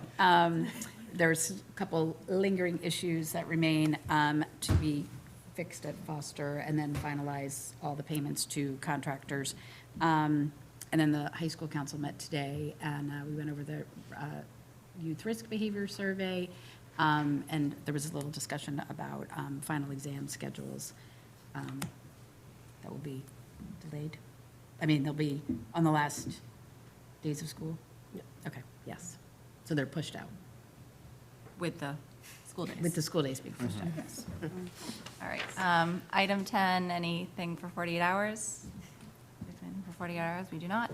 Our next school committee meeting is Tuesday, March 3rd. We have a joint meeting with Select Board Advisory and Capital Outlay at 6 o'clock. And then on March 9th, we have our regular meeting here at 6:30 p.m.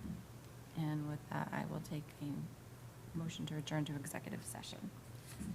Not done yet. Okay. Move to adjourn to executive. I promise. Move to adjourn to executive session, not to return to open session pursuant to Mass General Law, Chapter 30A, Section 21A3, for the purposes of approving minutes from the executive session held February 9th, 2026, as an open meeting may have a detrimental effect on the bargaining position of the public body, and the chair so declares. I so declare. And to discuss strategy with respect to collective bargaining or litigation and act as appropriate if an open meeting could have a detrimental effect on the bargaining or litigating position of the public body, and the chair so declares. I so declares. Second. All right. Roll call vote. Aye. Aye. Tim. Aye. Carrie. Ally. Michelle. Aye. And I am an aye as well. The meeting is adjourned. Have a good night, everyone. Thank you.